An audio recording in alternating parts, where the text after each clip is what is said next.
Hello guys, this is your friend Naruto Audio Fanfics and we are back with a new fanfic.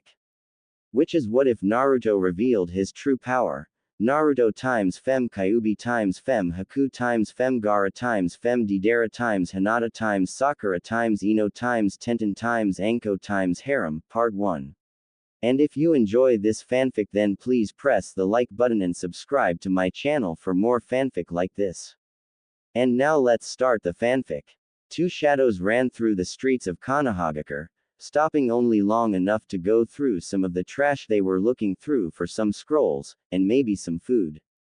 One was about a foot tall, with the vague shape of a baby fox with amber-colored slitted eyes. The other was a boy around 12, with dark spiky hair and blue ocean eyes that stuck out from the shadows.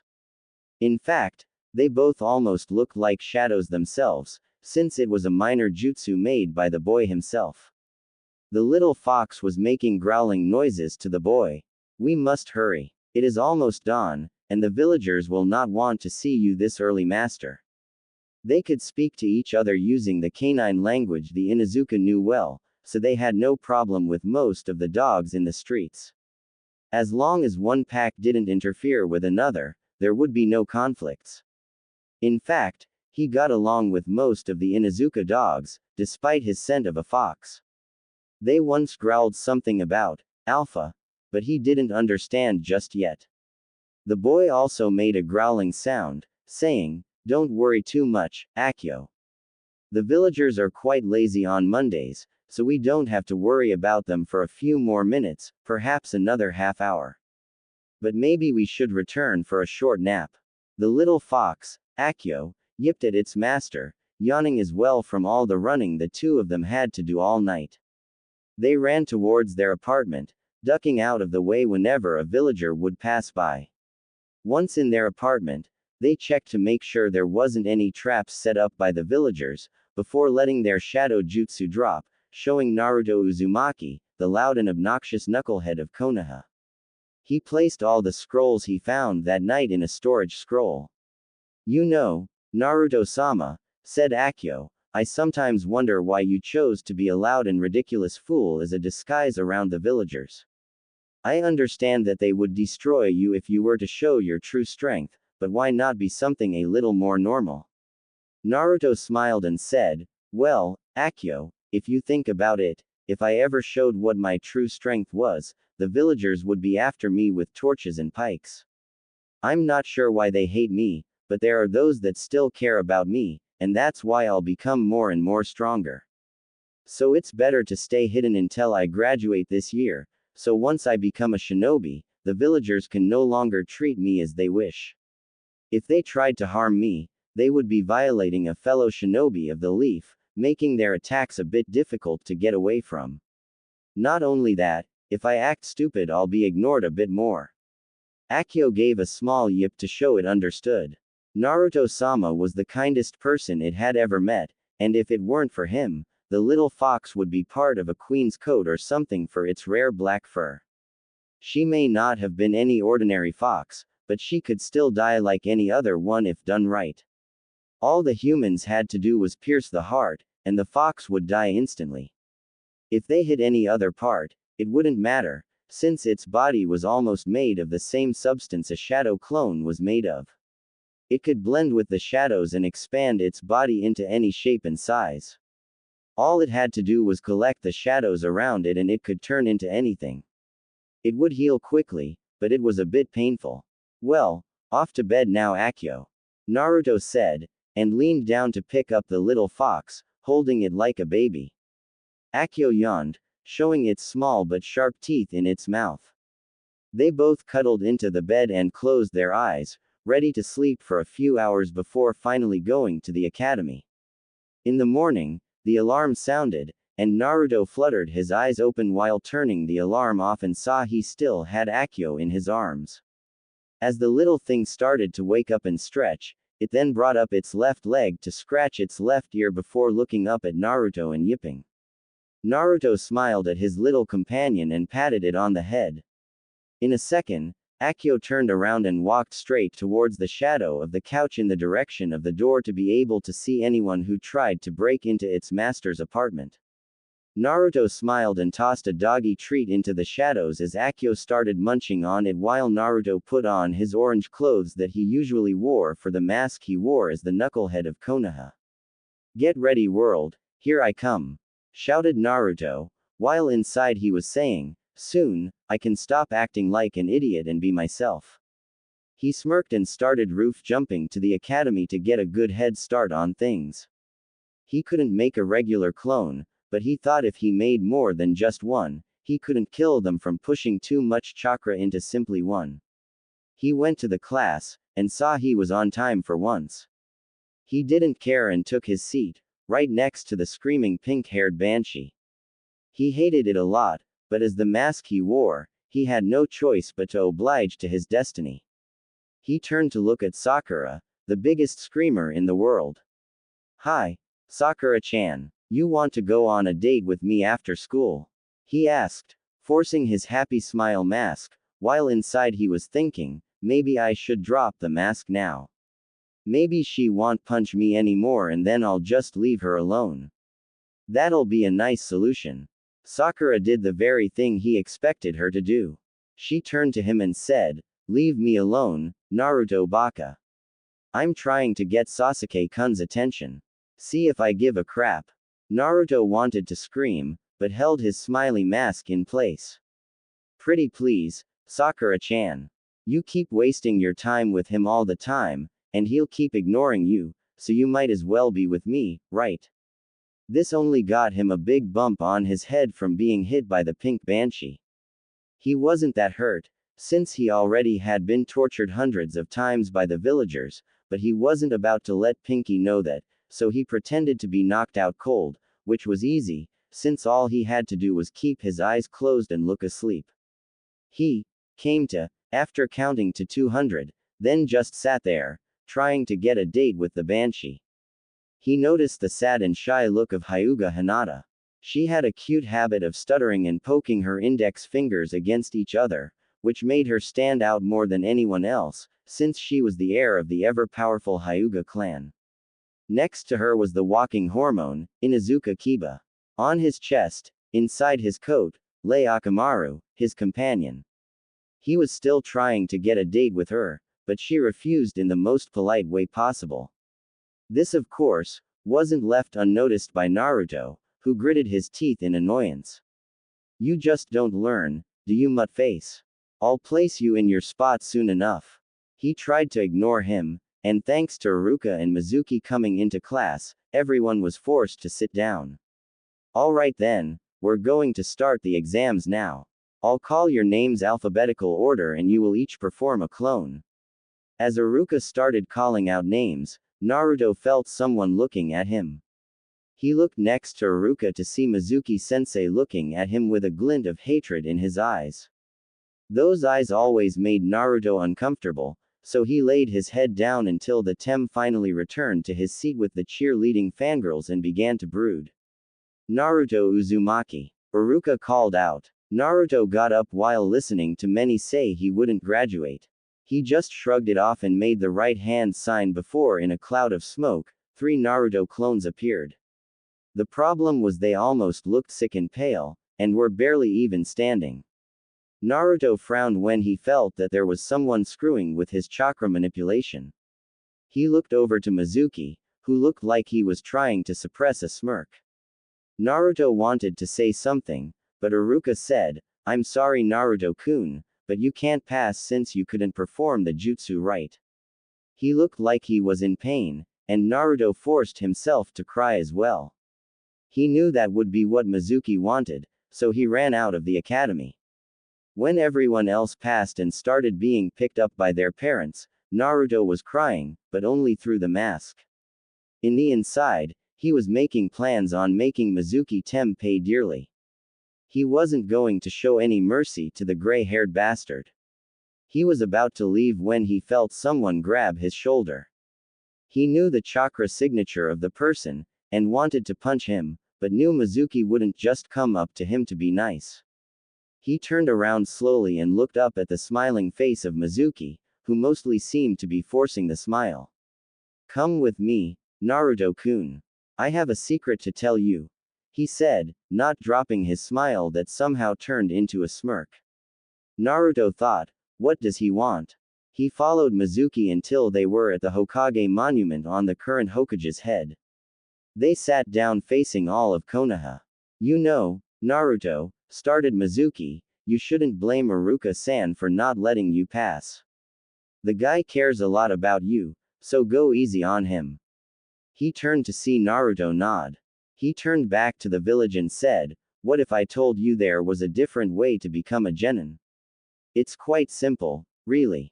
All you have to do is steal a certain scroll. The stealing part is to test your stealth. That way we'll see if you can sneak past enemies in the battlefield.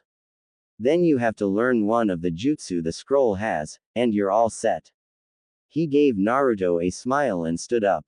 That's the only way I can think of to be able to help you, so sorry there wasn't much of a choice. Naruto knew that Mizuki was tricking him, but he thought that if he read a few jutsu and copied them in his own scroll, he could learn about them later on. Okay, Mizuki-sensei, I won't let you down. Naruto stood up and headed home to get ready for his next test. Mizuki watched as the blonde disappeared from sight before laughing evilly. Soon, I'll kill the stupid Kyuubi brat and be rewarded by Orochimaru-sama. He'll be pleased when he learns the damn demon is dead. Mizuki turned around and walked back to his own apartment to get ready. In the night, Naruto couldn't believe how easy this was. He had a black ninja to strap to his back, which seemed out of place with all the orange. Sure, the place was guarded, but it was very easy to get past the guards. Once outside, a few yards from the tower, he looked into the scroll and saw it had hundreds of jutsu that he never heard of, and a few he did know. He read the first one and saw it was Shadow Clone Jutsu. After some reading on how it gives the user the strength in numbers, he learned that whatever his clones learned would be transferred to him when they dispersed. Seeing as Mizuki-tem wouldn't be here for a while, he decided to start training. He looked around and saw nobody around before calling out, "You can come out now, Akio." The ninja on his back shifted into the form of a baby fox with black fur before leaping to the ground. This should be fun, Naruto-sama. Meanwhile, Sarutobi frowned at what the boy was doing. Normally he would feel proud on him being able to steal the scroll without anyone knowing, but right now he was worried on what Naruto would do with the Forbidden Scroll's jutsu. He didn't even notice that there was a black fox next to Naruto, since it was the middle of the night. Naruto-kun, what in the world are you doing? He asked himself. He decided to alert Iruka first before telling anyone else. Few hours later, Naruto stood up from the ground, panting and sweating from the training. He had to admit, making shadow clones was tough, but he finally made it. He went over to the scroll, which was being guarded by Akio. The little fox had a scroll spread before it with a paintbrush in its mouth, a black ink canister next to the scroll. It was copying the jutsu, which surprised Naruto the first time he learned Akio could write fast with just its mouth. When Akio saw its master coming, it trotted over to him and canine spoke, "How did it go, Naruto-sama?" Naruto smiled and said, "It went fine, though I hope I'm not too weak to fight Mizuki-tem should he show up." "How much did you copy?" "About half of it, and there are a few things that don't make sense to me, but I wrote it down just in case." Naruto smiled at the little fox and brought out a dog treat. "Good job, Akio." He tossed the pup the treat, which it caught happily, before turning to the scroll and rolling it up. He suddenly felt a chakra signature and said, "Akio, turn into something nobody will notice, quick." Akio, finishing her treat, turned into a snake and wrapped around Naruto's waist before turning into a black leather belt with a metal fox head on the buckle, its eyes glowing amber faintly. Naruto nodded and growled out, "Niece, Akio. You look good." "Thank you, Naruto-sama." Just then, Iruka came into the clearing, while Naruto quickly put a smile on. "Naruto, what are you doing with the Forbidden Scroll? Do you have any idea what you have done?" "Of course I know," said Naruto with a smile, "I passed. I'm a genin now, Naruto pretended to look around confused. But where's Mizuki-sensei? He said if I learned one jutsu from the scroll, I could become genin. Did he send you instead? It was the easiest way to warn Iruka while not telling him directly of Mizuki being a traitor. Iruka looked confused for a moment before he realized what Naruto was saying. That's when Mizuki finally came along and started talking and trying to make Naruto give him the scroll. Naruto was about to give it to Iruka when Mizuki said, "Don't you want to know why you're hated by the whole village?" At this, Naruto froze and stared at Mizuki. He really knows why. Iruka shouted, "No, Mizuki, that's an S-class secret, he's not supposed to know." Mizuki threw one of the Fuma shuriken strapped to his back and threw it at Iruka, who jumped out of the way. The shuriken impaled itself on a tree that was behind Iruka a second ago. "It's because you're a demon," shouted Mizuki. "You're the reincarnation of the Kyuubi, the demon that attacked the village 13 years ago. The fourth didn't really kill the demon, he sealed it inside a newborn baby. You are that baby." He grabbed the other Fuma shuriken and started spinning it. "Now," he said, rearing his arm back to throw the giant weapon, "you die." He tossed the giant star at Naruto, who still didn't have time to digest the information he was just given. Iruka saw this and jumped in front of Naruto, taking the hit as the shuriken hit his back, knocking Iruka over Naruto. "Naruto," Iruka said in a low whisper, "don't listen to him. You're not a monster. You're a real child, and you're a lot like me when you want attention. Take the scroll to safety, away from Mizuki, go." Naruto could do nothing more than obey, and scrambled out of there with the scroll on his back. Mizuki retook the first shuriken he tossed before turning to chase after Naruto.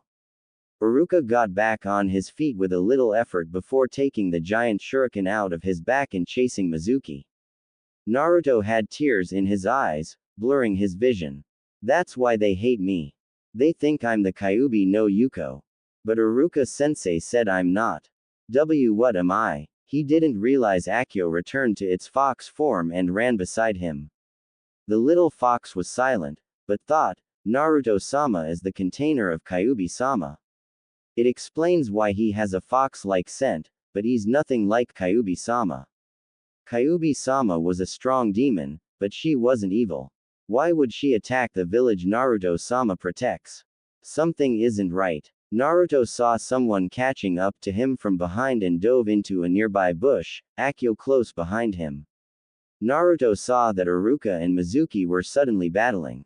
He saw Iruka was badly hurt, and seemed tired as he sat against a tree's trunk. Mizuki growled out, "Why do you protect that demon filth? He'll eventually turn on the village and destroy it all. That's what monsters do." Iruka chuckled and said, "You're right, that is what monsters do." However, he started picking himself up from the dirt. Naruto isn't a monster. He's a boy with dreams that are close to his grasp. I know he can become Hokage, and he will eventually. Mizuki glared at him and said, "You're wasting your breath. Your last words should have been cursing the demon brat on wasting your life." He brought back his left arm, which was the arm holding the shuriken he still had, and aimed at Iruka's head. "Now die." As he was about to throw the shuriken when he felt a huge pain in his left hand, forcing him to drop the Fuma shuriken and look to where the pain was. "You!" he shouted. Naruto was right next to him, blue eyes blazing. He was holding an elegant katana that seemed to be made of shadows in his left hand.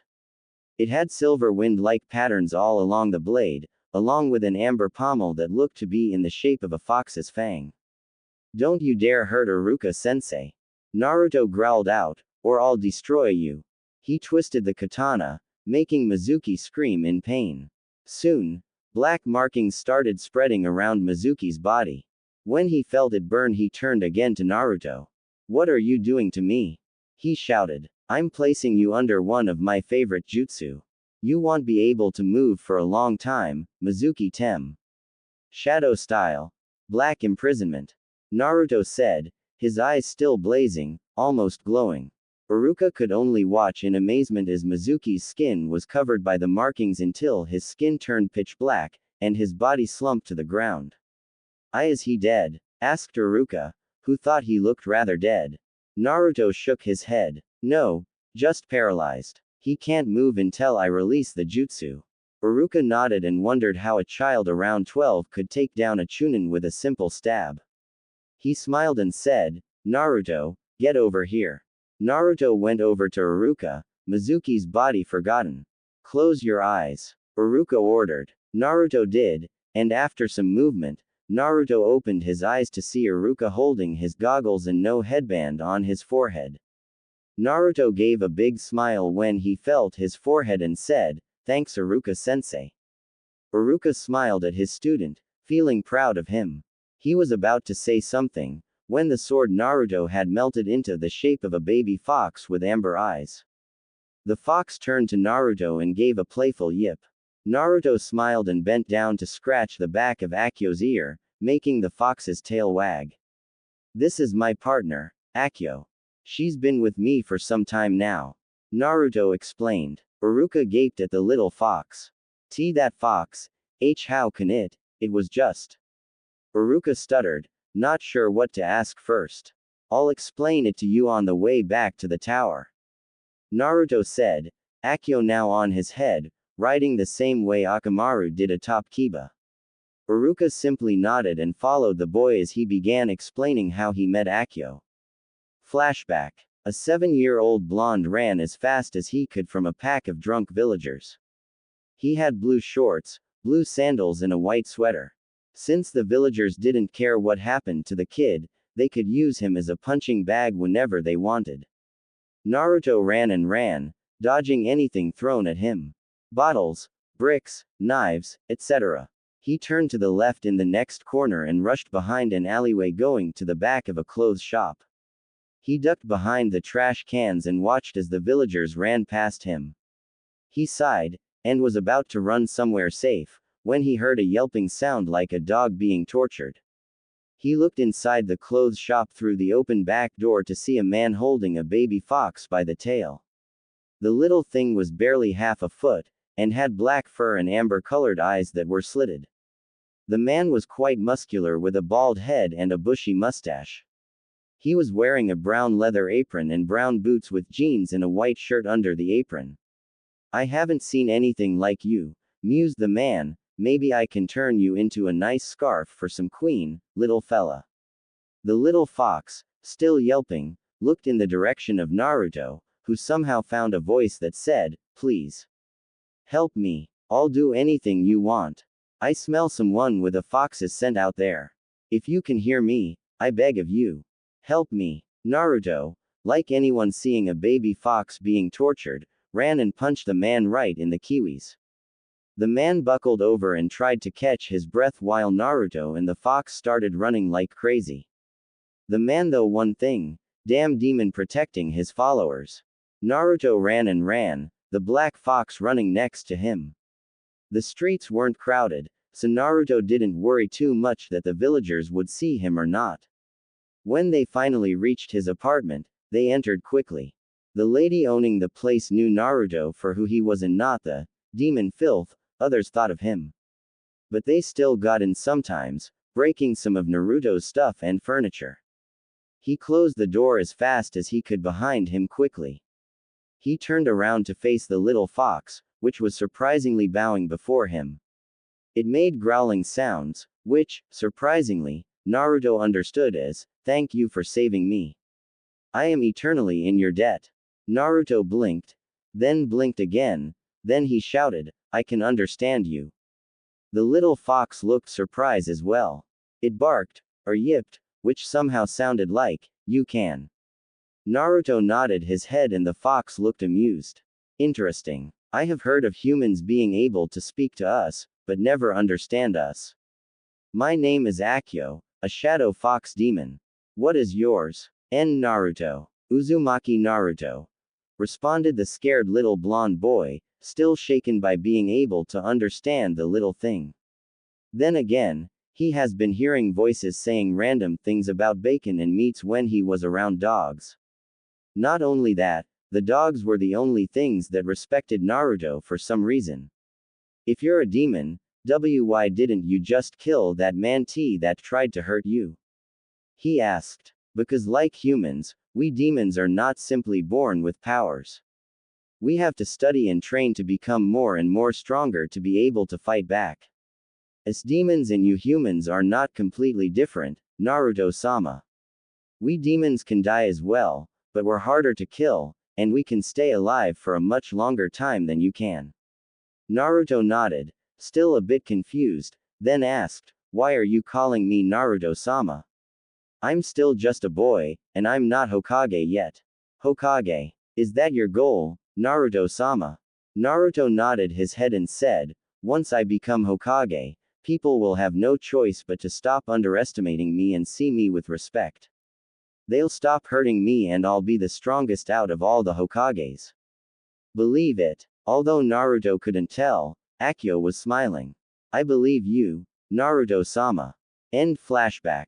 It was times like this that Iruka wished he had helped Naruto more. Now he found out there was a demon helping Naruto out in his training and sneakiness. It might have explained how he could paint the Hokage monument in broad daylight with nobody noticing.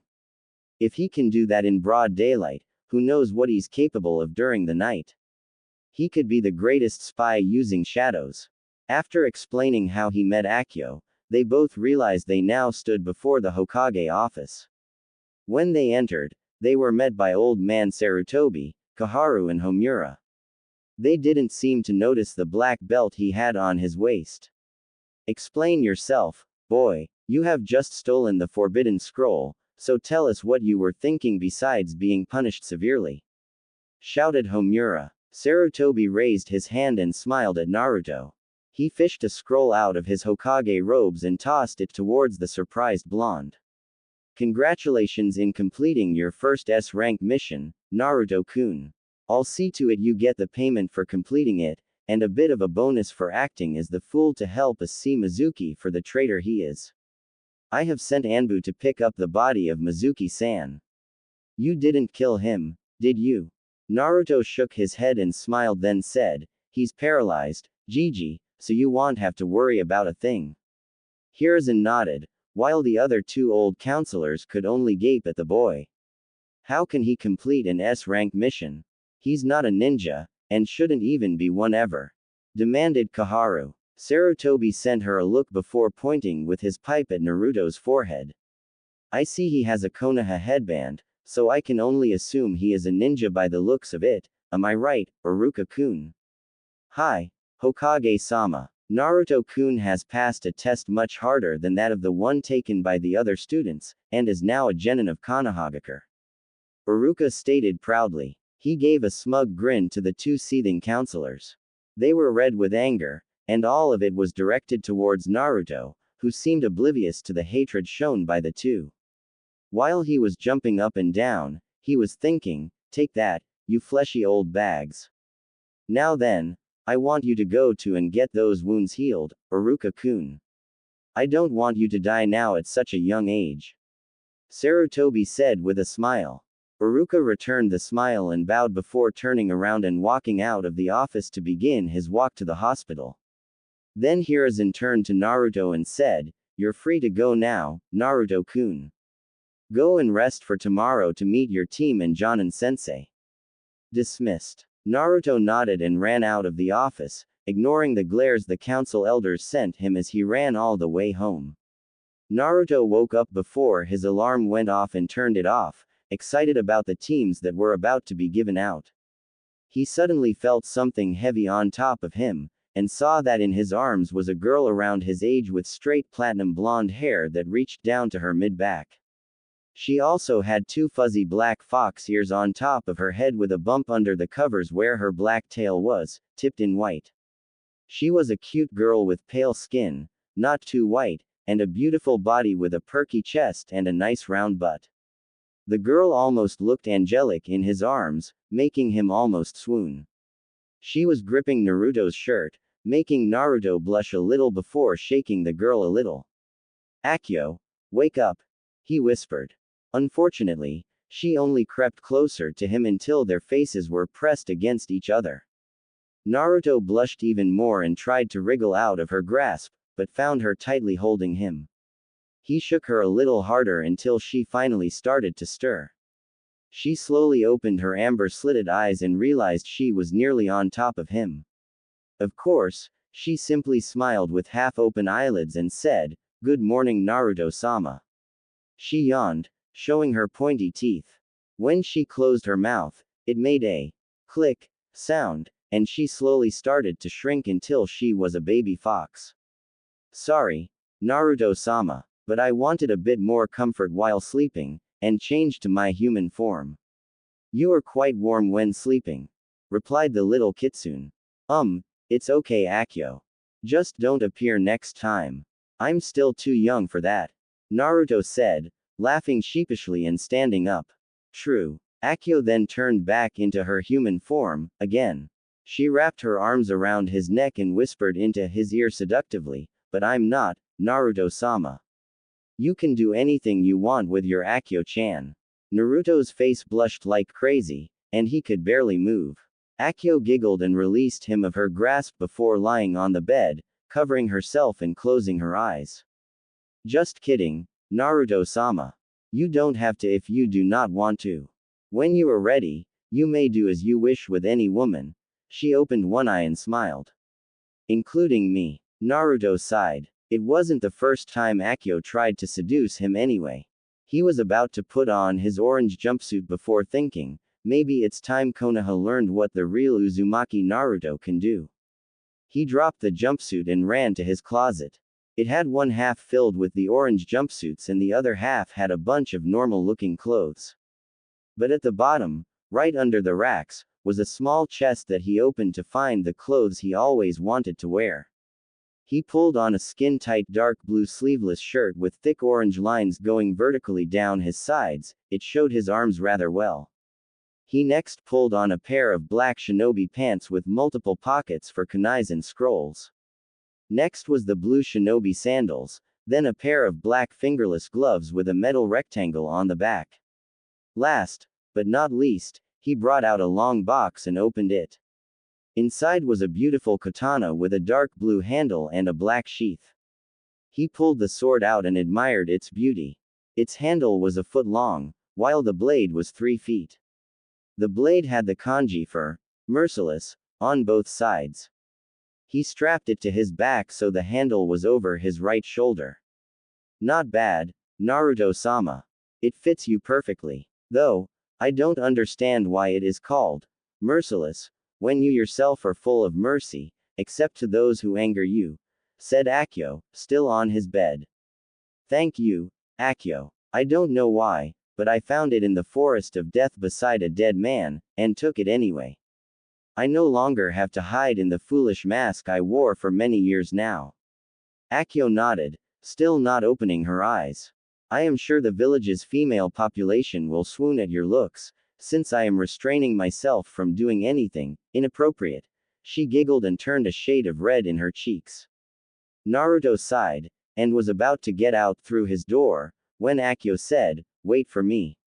Naruto just smiled as she turned back into a fox and climbing up his body before landing on his head. He walked out of the apartment and locked the door behind him before roof jumping to the academy with Akio on his head. It was still very early in the day, so he wasn't surprised when he reached the academy to find he was the first one in his class. He walked up to a seat that was 1 seat away from the window and started meditating, Akio transforming into a belt and following her master's example. After a few hours, the second one in the class showed himself. Looking up to the door, he saw the arrogant and sad king of emos, Uchiha Sasuke. He took a seat near the window, to the left side of Naruto, and started his daily routine, which consisted of him brooding his off. Naruto just shook his head. That Tem's going to go to a pedophile that asks, "Hello little boy, want some power?" He really should get a life, even if he is the rookie of the year. He continued his meditating when he was interrupted by a chorus of loud squeals that were heard to his right. Naruto looked and saw the whole WLS, "We Love Sasuke-kun" fan club enter the doorway. That included the president and vice president of the club, Haruno Sakura and Yamanaka Ino. Great, the Banshee's here. Just what I needed. Naruto just sat there quietly. Then Sakura, the pink-haired Banshee, started screaming at him. Naruto Baka, get out of my seat next to Sasuke-kun, or I'll beat the crap out of you. As always, she forgot all about the situation, and didn't even ask why he was there when only genin are supposed to be there. While most of the WLS clubs started fighting over whose seat it belonged to, about 10% of it swooned over how hot Naruto became. This included Ino. He could tell by all the blushes they were sporting. Some asked themselves why he was here, but they all decided to keep looking at him as new eye candy. After all, he showed more of his muscular body than the Uchiha prodigy did. Haruno-san, please shut up. I can hear you perfectly, and I'm sure all you are doing is trying to not only turn me deaf, but your precious Sasuke-kun as well. Everyone stopped at the sudden change in Naruto. Sakura was taken off guard as well. Naruto always followed her around like a lost puppy, asking her on dates left and right. She was expecting him to call her the usual, Sakura-chan. Her surprise turned to anger in a second. Naruto Baka, this is your last chance before I make a crater on your face. Now, get off my seat. All Naruto did was cover his ears because of the volume coming out of her mouth. You seriously need to shut up. I'm growing tired of your screaming habit. Sakura's mouth hung open for a while, before she snarled and brought her left fist back while shouting, Baka. She gave a swift left-handed strike meant for his face. It never touched him. He swiftly swatted it away like if it were an annoying bug. Which in a way, it was. Sakura brought her other fist back and gave an uppercut towards his stomach, only to have the belt on his waist spring out and turn into a fox and chomping on her fist. She screamed and Akio quickly let go of her to get away from the horrible noise. She landed on Naruto's head and started growling at Sakura. Naruto understood it as, get away, bitch, or I will bite your. Not that you have any, but it will still hurt like hell. He tried his best not to laugh at Sakura's bewildered look. Where did that fox come from? She stuttered, still holding her fist. She didn't even ask why the fox's fur was black, or how it was a belt a second ago. Same slow Banshee. That's Akio, my partner. I wouldn't try to hit me some other time soon, or she will kill you.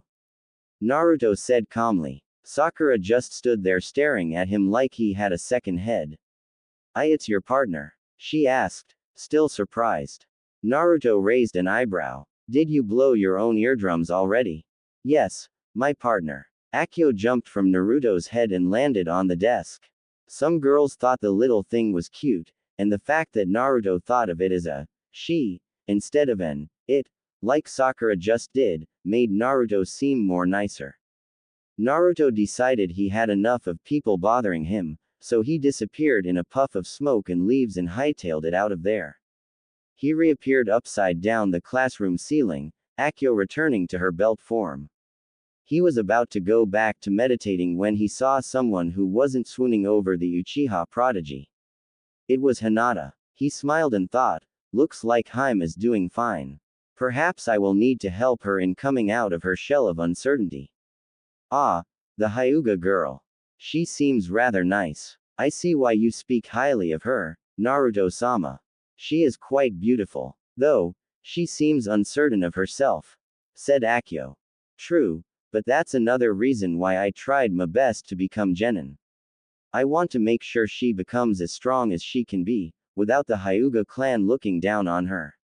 Naruto said. I see. How will you help her exactly? Silence. Naruto-sama, Kiba is here, he might hear us. Oh. Naruto looked back to Hinata to see the stupid mutt once again start hitting on her. Common, Hinata. Just on one date, I'll show you the way a real man is. Kiba said with a grin. I'm sorry, Kiba-san. But I believe IW will pass. The shy Hyuga heir stuttered. Naruto Baka will never notice you. If you're with me, I'll make you the happiest woman in all of Konoha. No thanks, Kiba-san. She was blushing a lot now, and Naruto had to restrain himself from cutting the Inuzuka's head off with merciless. Must not kill, must not kill, must not kill. That idiot won't pay attention to you. How will he please you anyway? Don't kill, don't kill, don't kill. Common, or else you'll end up a virgin the rest of your life. Kiba leaned in to kiss her. She struggled for a moment, trying to push the Inuzuka away, but Kiba was getting closer and closer. Gonna kill him, gonna kill him, gonna kill him. Hinata was close to tears now. She always wanted Naruto to be her first kiss, but she was losing, and she didn't want to hurt Kiba. What do I do? She asked herself. She closed her eyes, hoping with all her might that this was a dream. Akamaru suddenly started to whimper, trying to tell Kiba the Alpha was becoming angry with him. When Kiba ignored him, Akamaru crawled into Hinata's lap and said something like, "Forgive me, Alpha," before curling up into a ball. Finally, Kiba felt something touch his lips, while Hinata felt something on her lips as well. They realized whatever it was very cold.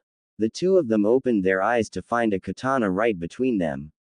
They followed the blade to its source to find Naruto-kun, Hinata said happily, while blushing at her crush's new attire. Naruto was now standing on the desk, merciless on his right hand, still between the two. Naruto smiled down at Hinata and said, "Good morning, Hinata-chan." His eyes stayed warm like an ocean for a while, making Hinata almost faint over the attention she was getting, before turning to icy orbs glaring at Kiba. If Hinata-chan doesn't wish for your advances, you mustn't pester her and find someone that will.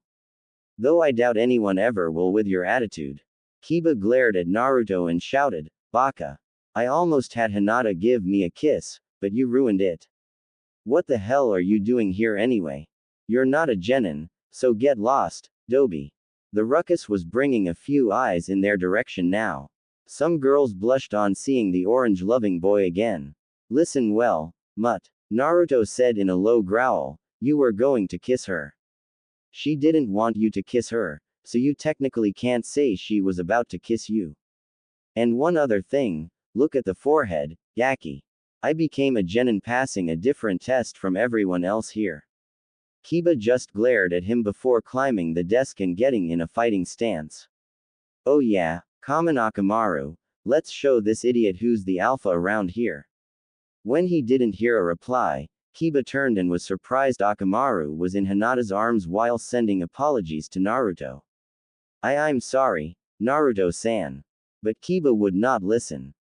Please don't hurt him too much, I beg of you," whimpered the small white pup. Naruto smiled while sheathing his blade and said, "Don't worry, Akamaru-san. Your pet will not be hurt too much, just enough for him to understand what the consequences will be when he tries something like this again." He glared at Kiba and growled out, "Get ready for a world of pain, Kiba Baka." Kiba was surprised Naruto actually understood and spoke the canine language. Only the Inuzuka should, since they specialized in working along with dogs. He quickly shook his head and said, "So what if you can understand the canine language? I can take you down without Akamaru. And I'm not his pet." He charged at Naruto with great speed and sent an uppercut to his face. Naruto sidestepped it and simply pushed Kiba by the head, making the Inuzuka lose his balance and fall to the desks below them. He hit his head hard, and was knocked out immediately. Naruto picked up Kiba by his jacket's collar and laid him on the chair next to Sakura, who was next to Sasuke, and seemed okay with having the seat occupied as long as it didn't interfere with her Sasuke pursuing. Naruto returned to the seat where Kiba once sat, right next to Hinata. "He didn't hurt you, did he, Haim?" he asked, concern in both his eyes and voice.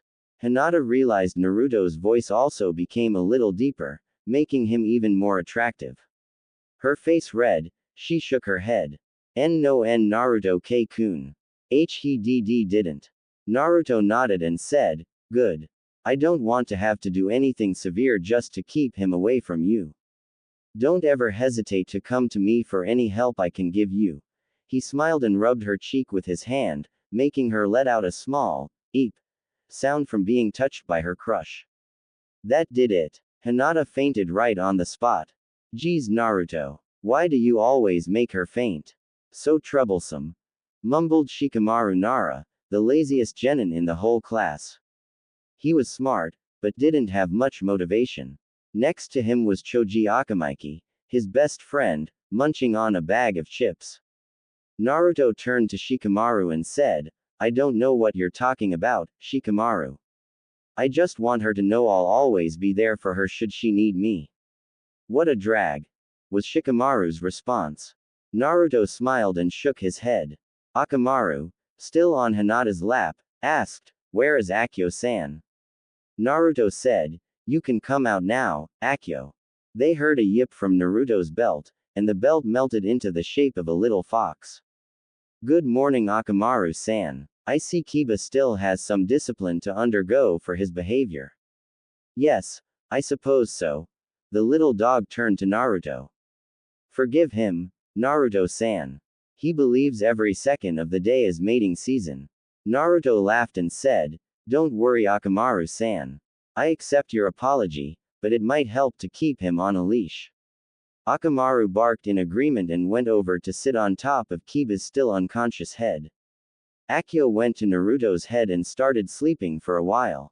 Iruka finally entered the room and started giving out the teams. Same as canon. Naruto was a bit displeased on being put with the emo and the pink-haired banshee, but he didn't care. They didn't know how strong he really was. Iruka dismissed the class so they could go to lunch and disappeared. Outside, Naruto was sitting below a tree, his eyes closed as he meditated, Akio still on his head sleeping. Some girls would pass by and point at him while whispering, blushes on their faces as they continued walking. He didn't pay attention and simply kept meditating for a few more minutes. Just then, Sakura came over, hands on her hips, and said, You know, Naruto, you don't have to act all cool like this. Even though you got a new look, you're still no match to Sasuke-kun. Now stop this cool nonsense and be yourself, and maybe I'll give you one of those dates you're always asking for. Naruto opened one eye and calmly said, I think I'll stay like this and pass the date. I hate to say it, but you were nothing more than part of the mask I made to hide my strength. So basically, I feel nothing for you. You're pretty, but I have my eye on another girl. She's much nicer than you, so you can stay with your Sasuke-tem. Not to mention that she's a hell of a lot more beautiful than you are. Sakura's mouth hung open. Naruto never liked her. She didn't know if she should feel angry, relieved, or sad. Angry because he only used her to hide his strength, relieved because it meant he would no longer pursue her, and sad because it meant he never liked her in the first place, though she didn't know why she cared. It was all an act. She wanted to say something, but the bell rang, signaling everyone had to return to the academy. Naruto walked away, hands in his pockets. After Iruka wished them good luck on the ninja world, he told them to wait for their Jonin-sensei. After he disappeared, the Jonin came in one by one and took their teams for some get-to-know-each-other time. When only Team 7 was left, Sasuke and Sakura saw Naruto stand up and walk up to the door before turning to them and saying, I'll see you guys on the roof, and he disappeared. They just thought he was crazy and stayed put. After 3 more hours, a gray-haired man with the lower half of his face and left eye covered poked his head inside and said, My first impression is that you two are slow, seeing as your third teammate is already on the roof. Before disappearing in a puff of smoke, leaving 2 wide-eyed genin. On the roof, Naruto and Kakashi were having a little chat. Akio was still on Naruto's head, listening in on her master's conversation, while Kakashi was leaning on the rail across from a sitting Naruto.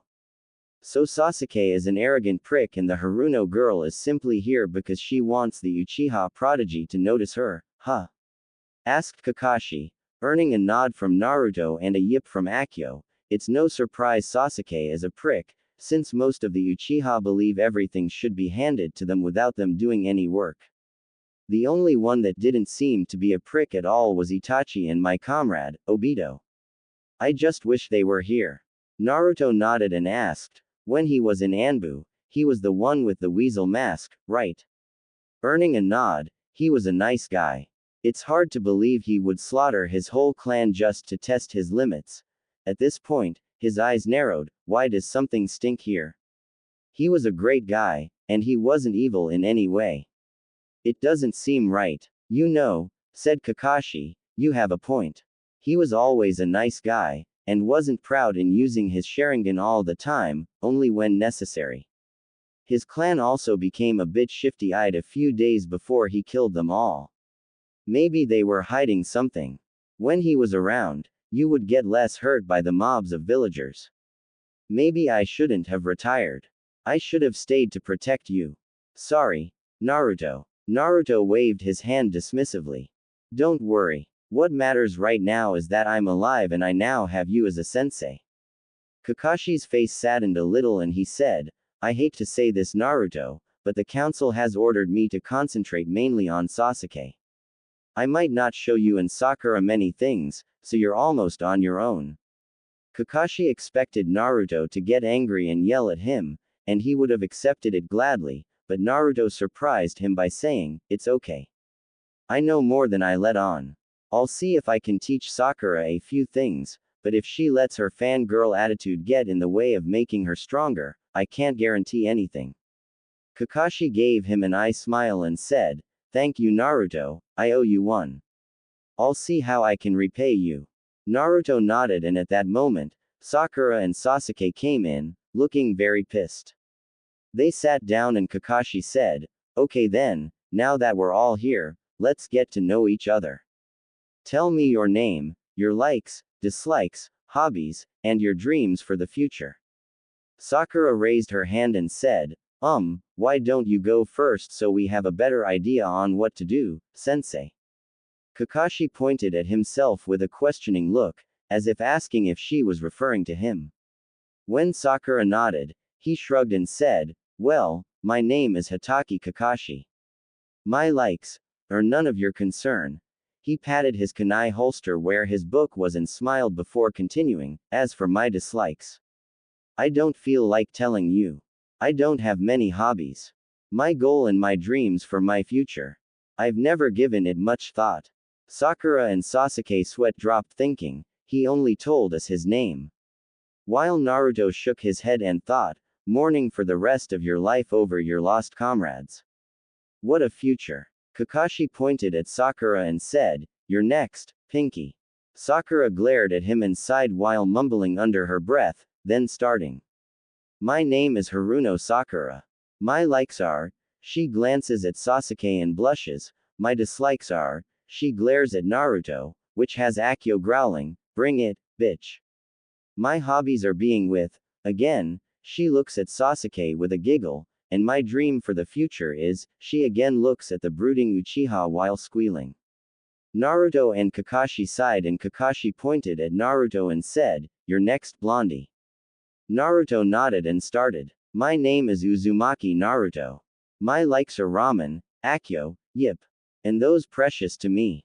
My dislikes are people who can't tell the difference between a sword and its sheath, traitors to their village, and pricks. At this point, Sasuke sneezes. My hobbies are trying out new pranks to pull on the village and training. My dream is to become Hokage, and make people respect me and see me for who I really am. Kakashi nodded. Naruto seemed like the normal one so far. Your last, emo. Sasuke glared at him then closed his eyes and began. My name is Uchiha Sasuke. I don't like anything in particular, and I dislike a lot of things. I don't have any hobbies either. My ambition is to kill a certain man. Naruto shook his head while crossing his arms and Kakashi sighed. This guy is going to be a pain, they could tell. Okay then, meet me at Training Ground 7 at 6 o'clock for your real genin test. Naruto nodded and said, I see. The first test was to see who had the potential to become genin while this one is to see if you deserved it, right? Kakashi nodded while giving him an eye smile. Good guess Naruto. Guess you really were holding back all along. Sakura and Sasuke glared at Naruto, earning another growl from Akio. Emo, Pinky. Try anything, and both your heads are coming off in an instant. Naruto chuckled when he heard this from his partner. Bring it, fools. I'll chomp on your nuts until you beg for mercy. Naruto tried to hold his laughter in for as long as possible. Thankfully, Kakashi said, one more thing. I wouldn't suggest you eating breakfast, or you'll throw up. With that, he disappeared in a puff of leaves and smoke. Naruto got up while dusting himself and said, judging by his timing, I'm going to arrive at 10 with a good breakfast and then I'll see where I go from there. See ya around, guys. With that, he jumped over the railing and started down to the streets below on his way home, leaving two confused genin. Shino Aburame was throwing kunais at a pole to have better aim. He was about to throw another when he heard a voice say, "You got a minute?" "Yes," was his stoic reply. He turned around and found Naruto with his arms crossed. He sighed and said, "Listen, Shino. Although I barely know you, I ask a favor from you. I don't trust your Inuzuka teammate for a second, so I would feel much more comfortable if you could keep Hinata-chan safe from him. Earlier today he tried to force himself onto her, but I interfered and took care of him. If you do this for me, I will be in your debt." Shino looked at the boy straight in the face, though it was hard to tell because of his shades. "Do not worry, Naruto-san. I shall see to it Kiba doesn't harm Hinata-san, mentally or physical." Naruto nodded and smiled. "Thanks, Shino, I owe you." And Naruto disappeared via Shunshin. Somewhere in the forest of death, 2 o'clock in the morning. A shadow jumped down from a tree landing on a flat-surfaced area. Another much smaller shadow landed next to the first, before taking on the form of a young teenage girl. The shadows slowly started to gain color, until it showed a girl with platinum blonde with a pair of dark blue jeans, a black leather jacket over a red shirt, and blue sandals. The clothing she had hugged her body a lot, showing her luscious curves. Next to her was her teammate, Naruto, his eyes glowing for a second before returning to normal. They always trained in the forest of death for 2 reasons. 1. Nobody ever came in except during the Chunin exams, and 2. Because if they ever made any damage, others will simply think it was caused by a normal Chunin exam that happened. Back on the ground, Akio looked at Naruto and said, "Okay, I was looking around the library back at my home world last night and found this." She reached inside her jacket pocket and took out a red and black scroll. It's an old fighting style called Black Fist. It's mainly to bend around your opponent's attacks and counter with gravity, speed and strength, though it relies more on gravity. The stance is pretty easy as well, so we won't have any problem there. Let's get started, Naruto-sama. With that said, Naruto nodded and took the scroll while opening it. For the next few hours, they kept working on their new stance. Akio, also studying, brought out her own scroll to practice on jutsu her mother wanted her to learn and started reading it. Akio was also trying to increase her Yuki to stay a solid inanimate object for a greater period of time. She could still stay as a sword or belt, but only for a limited time, at most for half an hour. She barely had her first tail after the first 50 years of her life, and she was close to reaching her second. Even so, in her solid inanimate state, she could still be killed if hurt in the right place, and if her Yuki supplies were too little. In her katana and ninjata state, her weakness would be the amber fang butt of the blade, or if in her belt form, it would be the buckle. Her weakness would mainly be anything with her amber-colored eyes on it. Sometimes the amber would become another shape or object, but it would always lead to her death if destroyed. Her Yuki would deplete the more time she stayed solid. If she were hit during a fight, it wouldn't matter so long as they don't hit her weakness. Soon enough, once she gained her 4th tail, she would stay immortal and wouldn't be able to die, even if they hit the amber for years to come. To put it simply, if there is anything of her inanimate form that is amber-colored, she would be wounded severely if it's hit. She might die, maybe she won't, but it all depends on how much Yuki she has left and the amount of shadows there are around her to recreate. If enough Yuki is left coursing within her, She could regenerate very slowly from the shadows around her. Naruto made a cross-hand sign and 15 shadow clones appeared. He gave 2 of them instructions to work on using Merciless. He was okay with it, but he wished to be as strong as possible. Another 4 would work on his shuriken and kunai aim, and the rest would learn the new stance and moves of Black Fist. He looked at Akio and asked, "Do you think we should take a look at Kyuubi?" Akio didn't even hesitate. "Heck yeah, let's go." Naruto sighed and sat down on the grass before beginning to meditate, Akio behind him with her back pressed up against his. In about 2 minutes, they heard a drip, drip, drip.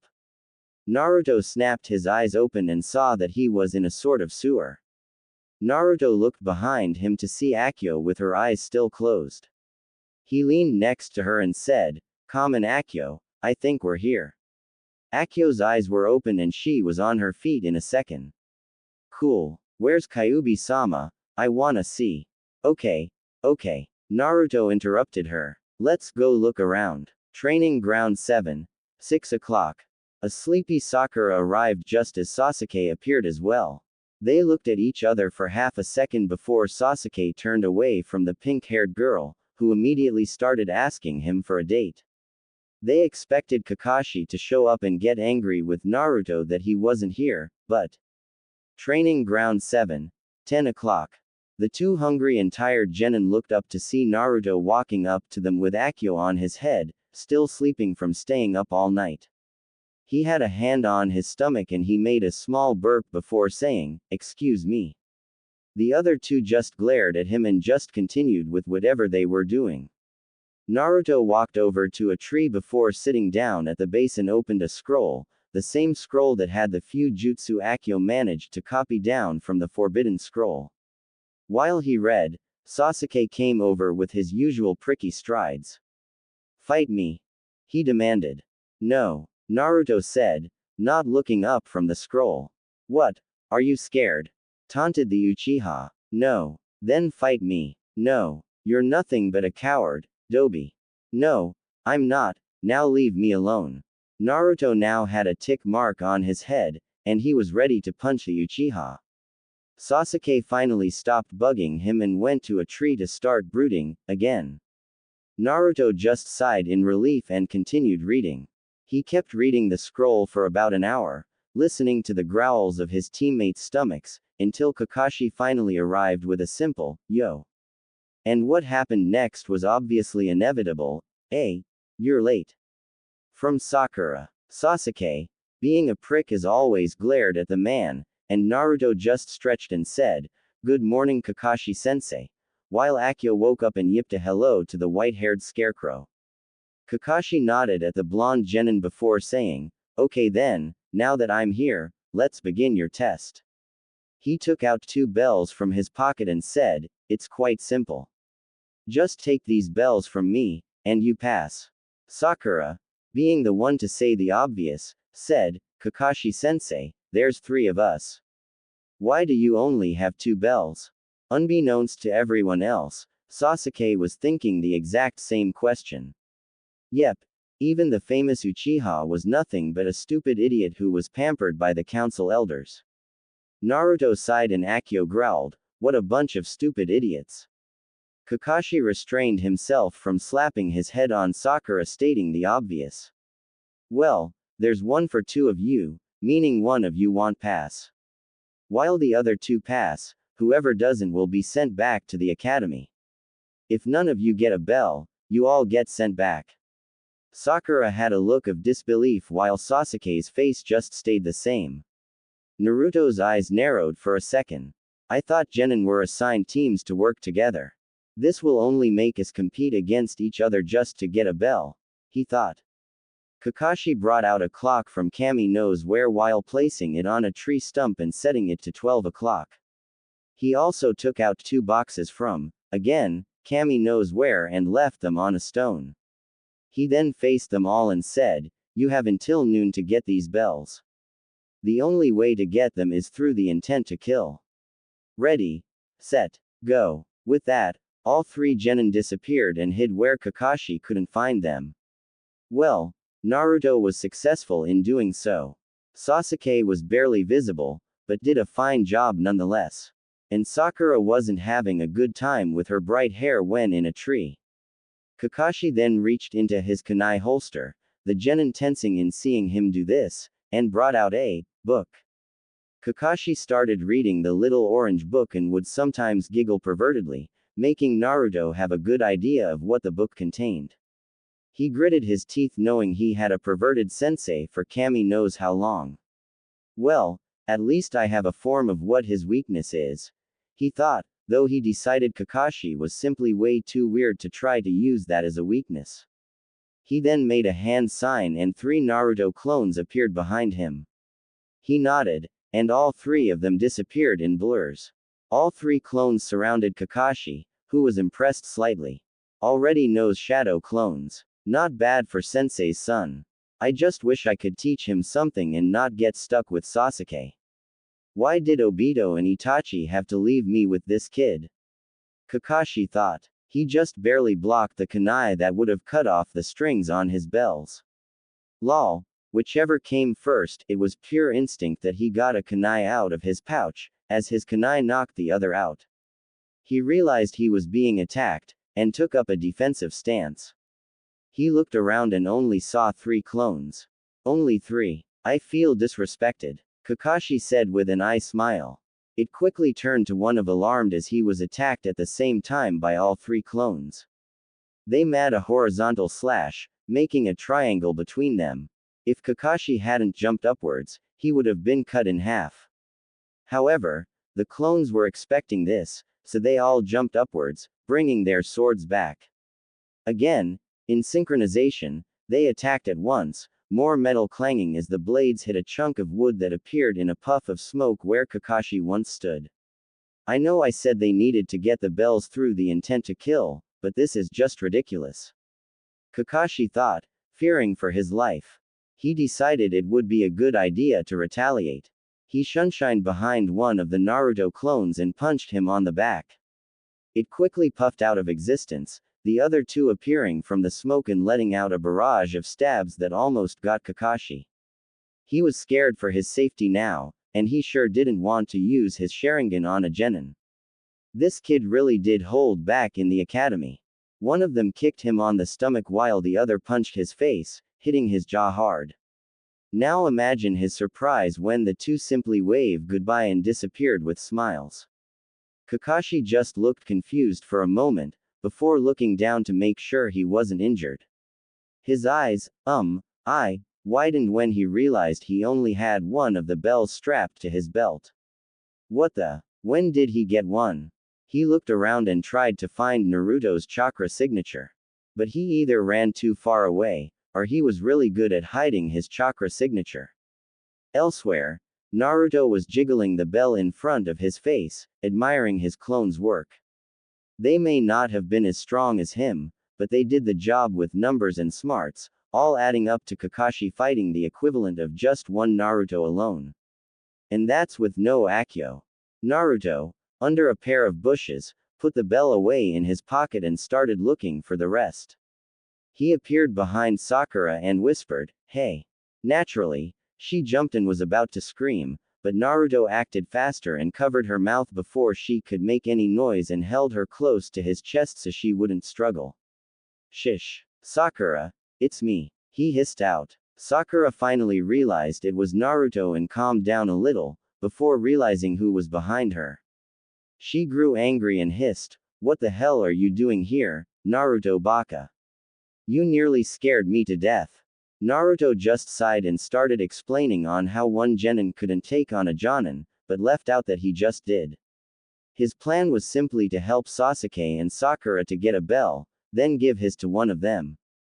Sakura, being Sasuke's true as ever cheerleader, said, "Sasuke-kun is stronger than a jonin. He can do it." Naruto shook his head and sighed. Akio rolled her eyes and tried to restrain herself from bitch-slapping Sakura for a dumb comment lie. Naruto looked to the side when he heard the sounds of a battle taking place. "Common Sakura, I think Sasuke could use a hand," he ushered to the pink-haired girl. Sakura simply nodded and followed Naruto into a clearing where they found Sasuke's head on the ground. Sasuke blinked twice and looked at them. Naruto knew it was one of Kakashi's techniques. Unfortunately, Sakura didn't. Kaya. Sasuke-kun's head. He's dead, she screamed. She then proceeded to fall to the ground after fainting. Naruto shook his head and sighed. This was going to be tougher than he thought. He and Akio started helping Sasuke out of the ground while talking. Listen Sasuke, one genin can't take down a jonin on their own. So what do you say I help you and Sakura get a bell so you can pass? Deal. What do you get out of this? You obviously want something, demanded the Uchiha. Naruto shrugged and said, I'll think of something, but right now we need to get that bell. Sasuke nodded and Naruto walked over to Sakura. He picked her up by her shoulders, shook her gently and whispered, Wake up Sakura. We need your help. The bubblegum-haired girl opened her eyes slowly and saw Sasuke standing behind Naruto. Am I dead? She asked sleepily. Naruto shook his head and said, No, Sasuke's alive as well. He just got caught in one of Kakashi-sensei's traps. Sakura felt a little relieved knowing Sasuke was okay. She nodded and realized Naruto was holding her. She blushed and unconsciously snuggled a little closer. She couldn't stop herself. Naruto was simply so warm and safe. But she was shoved straight into the cruelty of reality when Naruto let her go and pulled her to her feet. That's when they heard the sound of an alarm going off. Crap, Naruto mumbled. That's when Kakashi appeared, his arms crossed, and his bored expression on. Well, it seems that you didn't pass. But I feel generous, mainly because the new Ica ICHA volume came out this morning, so I'll give you a second chance. But Sakura doesn't get any food, because she didn't even try. Sasuke, Naruto, I trust you won't free her or feed her. He finished just as he was done tying up Sakura to a log. It seemed that Akio thought of this as a good time to take a nap in the shade of a tree, a few feet from Naruto. Naruto just took the food and stayed there, looking up at the sky. He now understood why Shikamaru spent hours looking up at the clouds, it truly was peaceful. Sakura, however, was starving. She didn't have any breakfast, and would like something to eat at that time. Her stomach was growling, and she knew Naruto heard it because he kept glancing in her direction. I hope I'm not bothering him. I don't want him unhappy in having a weak teammate like me. She suddenly felt something brushing her lips.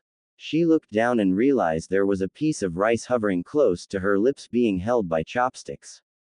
She followed the sticks to a gloved hand, up a bare arm, a dark blue sleeveless shirt, and whisker marks. Naruto, she whispered, not being able to believe Naruto was actually doing this. He wasn't that hungry, so why have Sakura starving? She looked at him a bit confused. What are you doing, Naruto? Eat up. You won't be of much help if you have an empty stomach. What about what Kakashi-sensei said about not feeding me? She asked, not really wanting to get in trouble. Naruto shook his head and smiled warmly at her. She was pretty sure her heart just melted the instant she saw him smile. My team comes first, rules be damned. I'm not letting you starve just because a one-eyed scarecrow says so. Sakura giggled a little, but opened her mouth anyway. She felt very happy Naruto decided to not let her starve. She looked over at Sasuke, who just looked at her for a second before looking away and returning to eating. As she took her first bite, she thought, maybe I shouldn't be such a bitch to Naruto. Maybe he's better this way. As soon as she swallowed, they heard Kakashi's voice boom out, what are you doing? Sakura was trembling. Sasuke got into a defensive position, and Naruto didn't even react. He just stood up and looked at Kakashi as he appeared in front of them, the sky turning cloudy and thunder booming. He took out a kunai and gave them a glare. Any last words? Yeah, screw your rules, Kakashi. Naruto said, I won't let Sakura starve when I can do something about it. I don't care what you say or what you do to me, my teammates come first. Naruto unsheathed Merciless and Akio crouched down next to him, both ready to attack. Akio almost seemed to become more larger in the shadows. In a swift spin of his sword, Naruto cut off the ropes holding Sakura. The girl wearily got up and took a defensive stance next to the blonde boy, a kunai in hand. Sasuke walked over to stand beside them and took out 3 kunai and 3 shuriken, all ready to be thrown. Then my final verdict is, the clouds suddenly disappeared, the thunder stopped, and Kakashi was back to his usual happy self. You all pass, he said, giving them an eye smile. Sasuke and Sakura face planted, and Naruto his head to the side. What do you mean? He asked. Kakashi walked over to the rock that he put the boxes of food on and looked at it. Naruto walked up to stand next to him and saw it had names of many shinobi. I didn't finish what I said earlier. True, those who abandon orders are trash, but those who abandon their teammates are worse than trash. That's something I want all 3 of you to remember. Kakashi then turned to them and said, okay now, come back here tomorrow for our first mission assignment. With that, he made a peace sign and disappeared in a shunshin. Shadow here, I'm in point A. Raven here, point B. Blossom here, I'm in point C. Nice code names, Naruto. Thank you. Guys, don't get distracted. Kakashi. Hi. Naruto looked from the shadow his was in. We'll capture it in 3, 2, 1. Now. Naruto burst from the shadows, Sasuke from the tree he was perched on, and Sakura came from the bushes. The next 3 minutes were filled with the screams of 3 genin and a fox, scratching noises, and a cat shrieking. Is it Tora? Kakashi asked, flipping a page in his little orange book. Yeah. Came Sasuke's voice, though he seemed to be panting. Red ribbon on left ear, brown and white fur.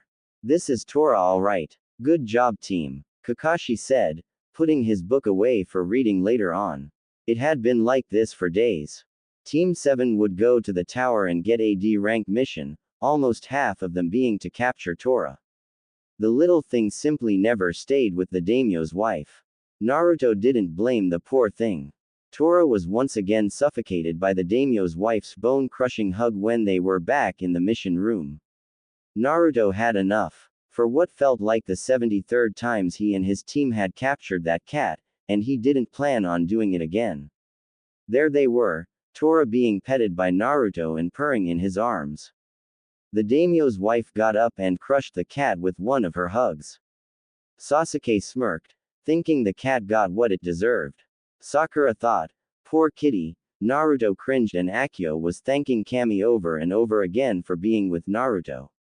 Naruto decided the little thing needed to be better treated. Lady Daimyo, he said to catch the woman's attention. I believe I should tell you something. So he spent about half an hour telling her that she was actually suffocating the cat with her love and taught her how to hold it right. As soon as she adjusted her hold on Tora, the cat soon started purring on, no longer having to fight for air.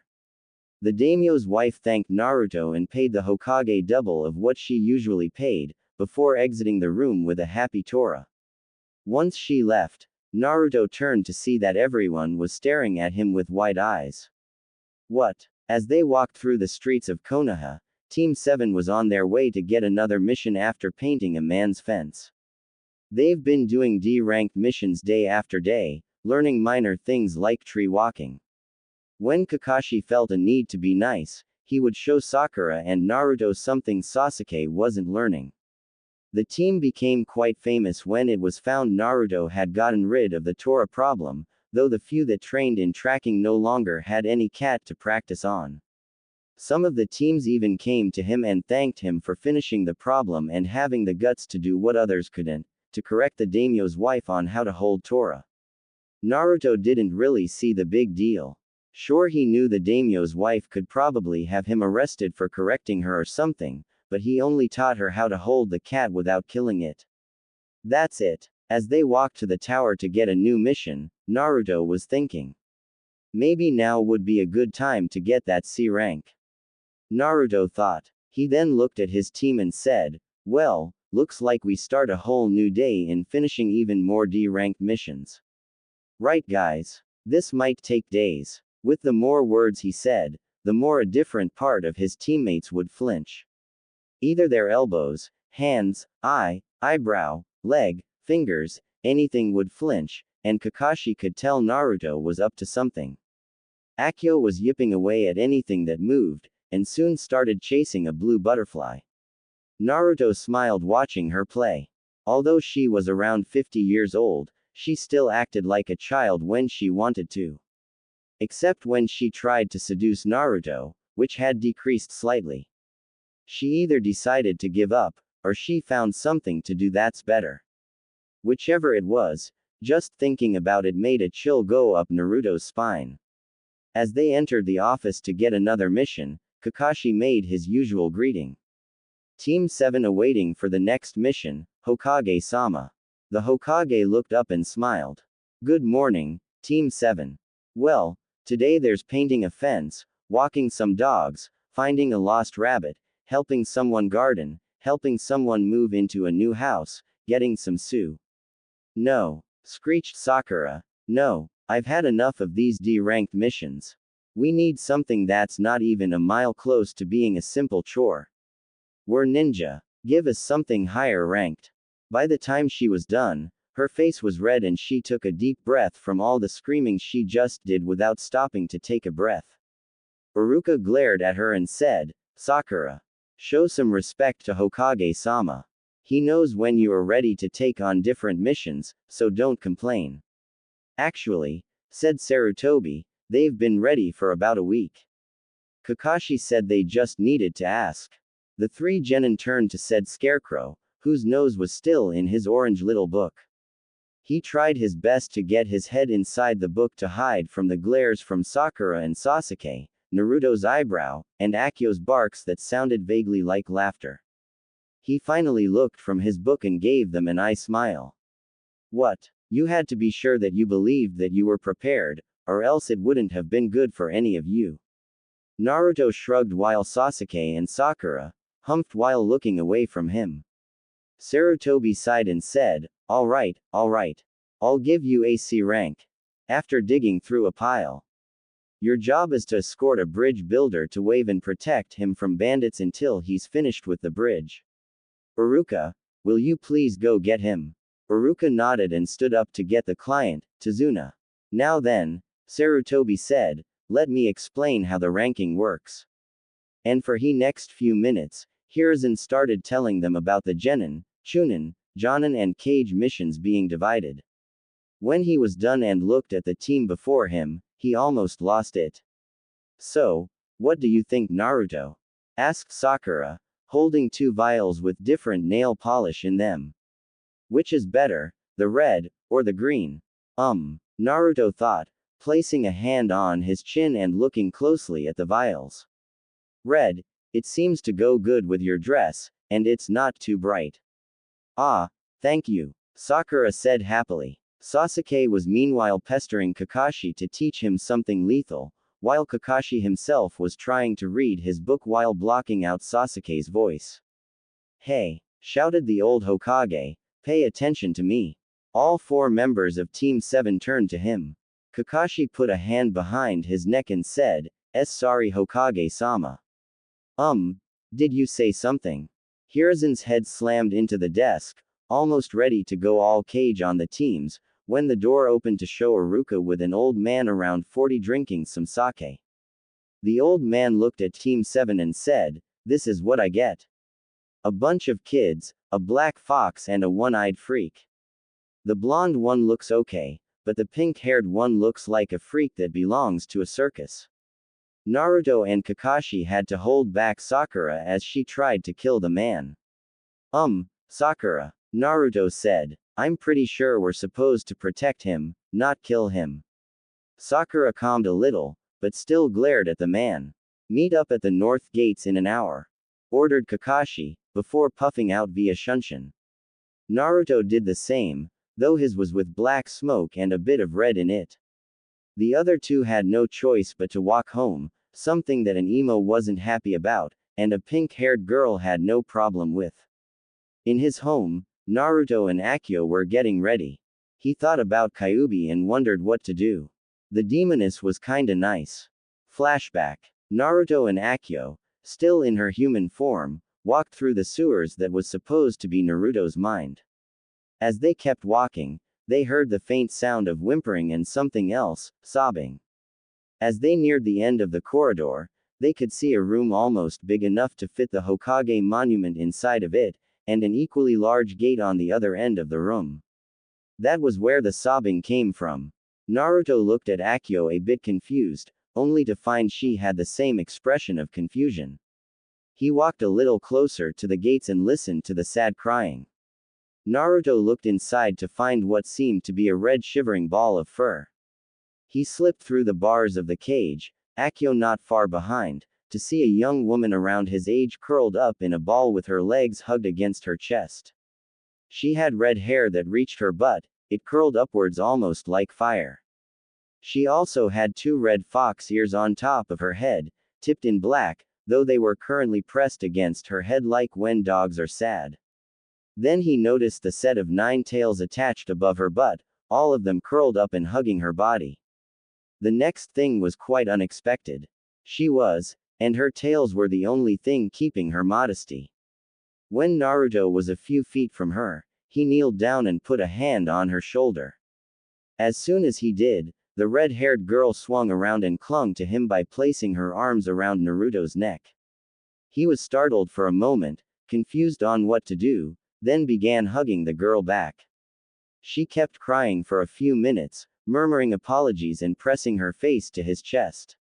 I'm so sorry. I never wanted to do this, I swear. I'm sorry Naruto-kun, whispered the crying girl. Naruto was confused. This was the Kyuubi. The mighty Kyuubi no Yoku was a girl, no big deal there, he could handle that. The Kyuubi was crying on his chest, saying she was sorry, and apparently wouldn't be letting go soon. That's not something he was expecting. He looked down at her and asked, "Why are you crying? And why are you apologizing to me?" The girl, who he was sure by now was Kyuubi, looked away, not wanting to look into his eyes. I made your life horrible. It's my fault you're hated by the whole village. I'm sorry Naruto-kun. If it weren't for me, you might still have had a family and a normal life. She once again broke into tears as she hugged Naruto tighter. She expected anything. A glare, a hit, screaming, cursing, anything from the boy whose life was miserable because of her. Instead, Naruto placed a hand under her chin and brought her face up so he could look at her. She was very beautiful, that he would agree on. She kept her eyes shut, not wanting to see his face in case he was angry at her. Please, look at me, Naruto said in a kind and soothing voice.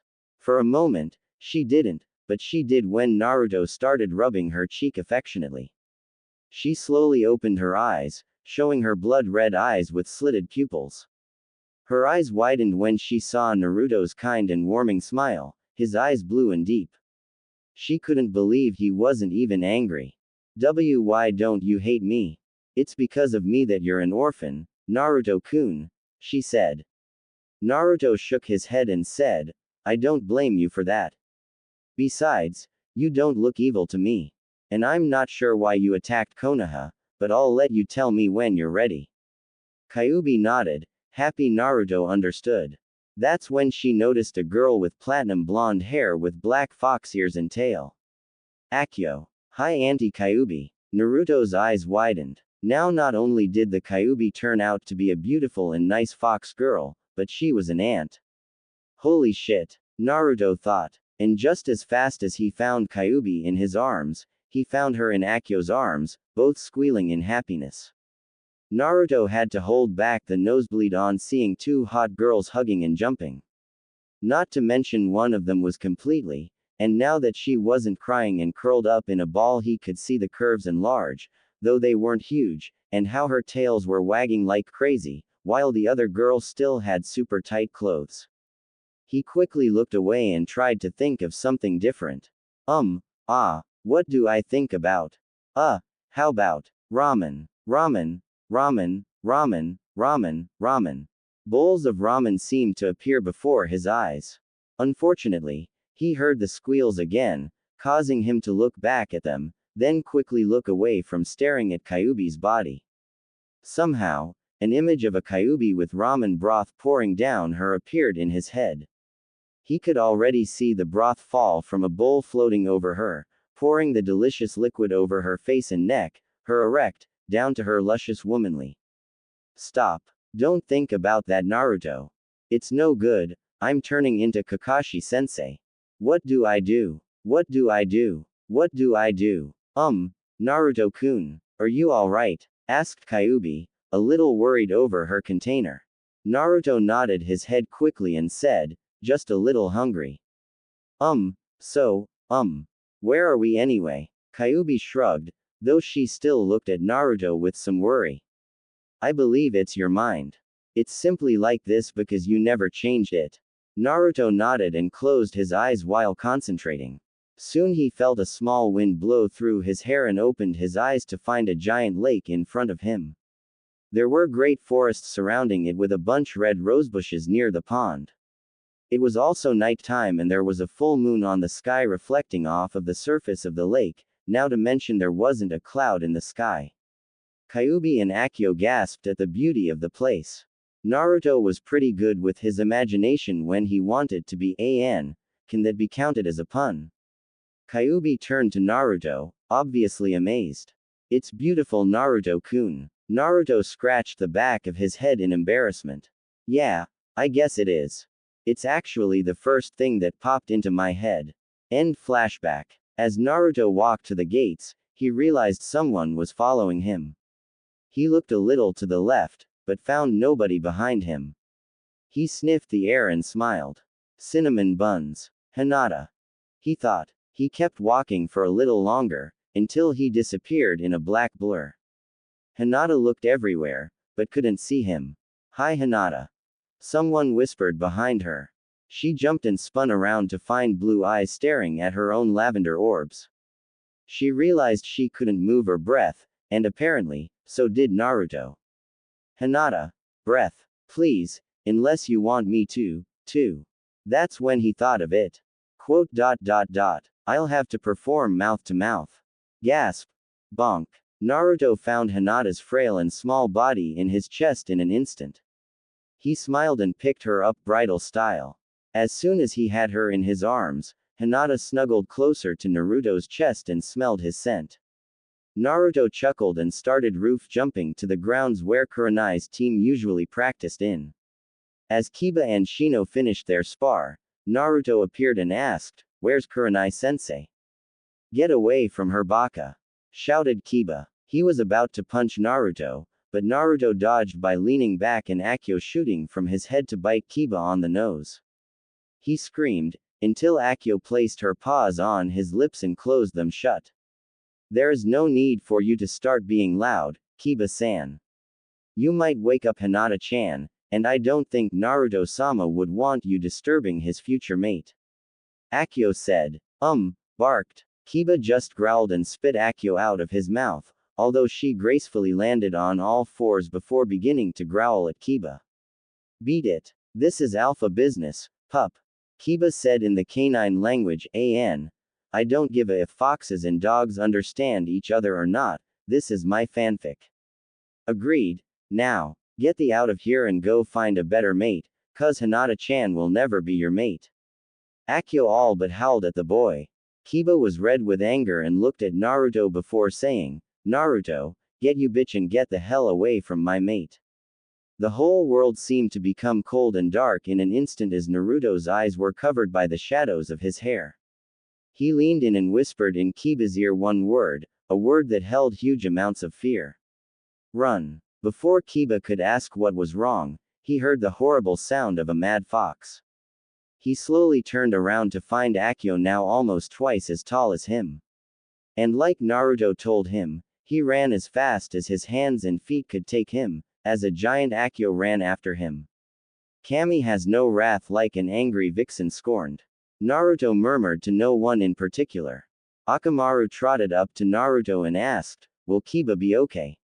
"Hard to tell," Naruto answered. "If he runs fast enough and tires Akio down, he might just get a few deep wounds. If he doesn't run fast enough, he might have a Naruto, Akamaru, and surprisingly Shino shuddered at the thought of a castrated Kiba. Naruto just realized Kurenai was in the shade of a tree watching the whole ordeal. He walked over to her and said, "Hello Kurenai-sensei. I came here to give you Hinata-chan. I kinda said the wrong thing when she wouldn't breath." This got Kurenai narrowing her eyes on Naruto, something he had seen Akio do every once in a while. He was worried and scared now. "And what exactly did you say, Naruto-san?" asked the red-eyed beauty. Naruto laughed nervously and said, "You see, I kinda startled her a little and she suddenly stopped breathing, so I said I might have to perform mouth-to-mouth and." That's it." Kurenai didn't say anything for a second, then nodded and moved to take Hinata from Naruto. That proved to be quite difficult when Hinata wouldn't let go of Naruto's shirt. After some more pulling, and Hinata whining in her sleep, the pale-eyed girl let go of Naruto's shirt and curled up to sleep in Kurenai's arms. Naruto let out a sigh before whistling for Akio, who returned after pummeling Kiba into the ground. She ran to Naruto, returning to her mini size on the way, before climbing up Naruto's leg and back up to his head. Naruto walked to the gates of Konohagakure, unaware that a cloaked figure was watching him. Now at the gates, the three genin, Akio, Kakashi and Tazuna were ready to set out. As the gates to Konoha disappeared over the hill, they were pretty much in silence except for Akio occasionally chasing something like a squirrel or a bunny. Sasuke was up front, Sakura was to the right of Tazuna, and Naruto was to the left while Kakashi took up the rear. After some more walking, they crossed some puddles. Suddenly, two men jumped out of the ponds, both of them in camouflage with kiri headbands, slashes going through them to show they were Nuke Nin. They wore a strange mask and had a gauntlet, one on the left while the other had his on the right, connected by a chain between them. They both wrapped the chain around Kakashi and pulled, slicing Kakashi to pieces. "Kakashi-sensei!" screamed Sakura, as the two men looked at the bridge builder. One of them murmured, "One down." Sasuke threw a kunai at the chain, getting it pinned to a tree. As soon as they were unable to move, Sakura took out a pair of kunai and took a defensive position between the two ninja and Tazuna to keep the bridge builder safe. Before the two Nuke Nin could detach the chain, they were hit by a roundhouse kick from Naruto, who appeared out of nowhere in a blur. The first one he hit was knocked unconscious since he was the one to get hit the hardest, while the second one became dazed. As Naruto started tying them up, Kakashi jumped down from a tree and walked silently to them before saying, "Good job team. You performed greatly when fighting, like a true team. How are you still alive?" screamed Sakura surprised. Kakashi pointed at the shreds where his corpse was, where there were a bunch of pieces of logs left. Substitution, realized Sakura. Naruto stood up from finishing tying the two brothers up and giving them a glare. "Tell us why you're here, why you tried to attack the drunk over there, and you might live," he said in a cold and serious voice. The only one of the men who was conscious was about to say Naruto was bluffing, but stopped himself when Naruto leaked insane amounts of killing intent, and whispered in a scary monotone, "Now. We're here F for the B bridge B builder. We're supposed to K kill him so he won't finish T the bridge," said the one that was still conscious and scared shitless. He was pretty sure he just pissed himself, and could only hope it was because he just came out from the water. Then again, he really needed to pee when he was a puddle not too long ago, and right now he didn't need to as badly. He suddenly fainted, unable to take any more of Naruto's killer intent. Naruto nodded, happy with the answer, before turning to Kakashi for orders. Kakashi just stared at him, shocked a genin could make a chunin, no, C-rank Nuke Nin criminal spill his guts. He shook his head out of his daze before going over to Tazuna and asking, "What are you hiding? This is a normal C-rank mission, yet there are Nuke Nin after you. Explain." Tazuna sighed and said, all right. Have you heard of Gato?" Getting a nod from Kakashi. He has been known for normally running some boats and stuff, but in truth he sells drugs and hires men to do his dirty work. Right now he's been leeching the money from all of Wave, and the only hope we have right now is if I finish this bridge. Then why didn't you take another team? Asked Kakashi. This mission is probably AB, maybe low A rank, and we were meant to finish AC rank. You could have hired someone who is stronger. Isn't it obvious? Everyone turned to Naruto, who had his arms crossed and was looking at the tied-up Nuke Nin. This Gato man must have sucked Wave dry, leaving them very poor. Tazuna was only able to afford AC rank mission and got us. But it's okay. It's not your fault. If you go now, I will probably just die, and my little grandson will probably cry for days, while my daughter will forever hate Konohagakure. But still, you know, it's not your fault, said Tazuna. Everyone's sweat dropped. Kakashi sighed. Kami must hate him. Okay, just let me check with my team, he said, turning to the three genin. What do you guys think we should do? Go back, or should we continue? Naruto didn't even hesitate. Yeah, let's go. But Gato's head is mine. Sasuke nodded and said, fine, I agree with the Dobi. Sakura was hesitant at first, but then nodded and said, fine, let's kick some butt. Kakashi nodded, satisfied with his students' decisions. He turned back to Tazuna and said, fine, we will go to Wave and protect you. But you will have to pay back Konoha what you owe when this is over. Tazuna nodded and thanked them before they once again started on their journey to Wave. Again, they didn't see the cloaked figure disappear in a puff of black smoke. There's a lot of fog. That's what was running through the minds of Team 7. They were now in a small boat, looking around them for anything out of the ordinary. The man controlling the boat turned off the motor and started using an oar. As they kept going, they saw the bridge Tazuna was supposed to be working on and stared at it in awe. It was very big and impressive, even when it wasn't finished. Once they reached land, they thanked the man and went on their way. Almost a week has passed since they left Konohagakure, and Akio was bored to death. Nothing had happened since that attack from those demon brothers. If those jackasses were real demons, they would be the biggest disgrace to all true demons. Meanwhile, Team 7 and Tazuna were walking through the misty area. Akio sniffed the air and frowned. The mist was strange, there was something in it that seemed controlled. She smelled again and barked at Naruto, there's chakra in this mist. Naruto took a sniff as well. Yep, there was chakra all right. Then he heard something, and whatever it was heading towards them. Apparently, so did his sensei. Everyone get down, Kakashi shouted, bringing Sasuke and Tazuna down. Sakura, however, froze when she saw a giant piece of metal spinning towards her. Just as it was about to slice her head off, there was a loud clang, as another, much thinner blade appeared in front of her. The second blade twisted, making the larger piece of metal go flying into the trunk of a tree. Sakura blinked and realized that Naruto was beside her, his katana out and right in front of her. He smiled at her and cheerfully said, "Hi." Sakura could only blush at how Naruto was so close to her, letting his breath reach her face. It sent chills down her spine, and it sure as hell wasn't that she was scared. Everyone looked up to the piece of metal, which turned out to be a giant cleaver. In an instant there was a man standing on the sword's handle. He had blue striped pants, no shirt, and had bandages covering his mouth and forehead. Around his black head of hair was a slanted headband with a slashed Kiri symbol on it. He looked at them and leaked out a lot of ki.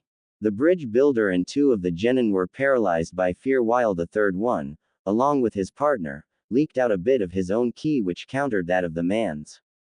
Hitaki Kakashi, or would you prefer Sharingan no Kakashi? I've heard you've copied over 1,000 jutsu using that eye of yours. I'm quite impressed by that blonde one though. The boy can actually withstand my ki, and even counter it with his own. What's your name, Gaki? Said the bandaged man while jumping down and taking his sword with him. Uzumaki Naruto, and I believe you are Momochi Zabuza, the demon of the bloody mist, right? Naruto said, getting into a defensive position. The swordsman nodded and Kakashi took out a kunai.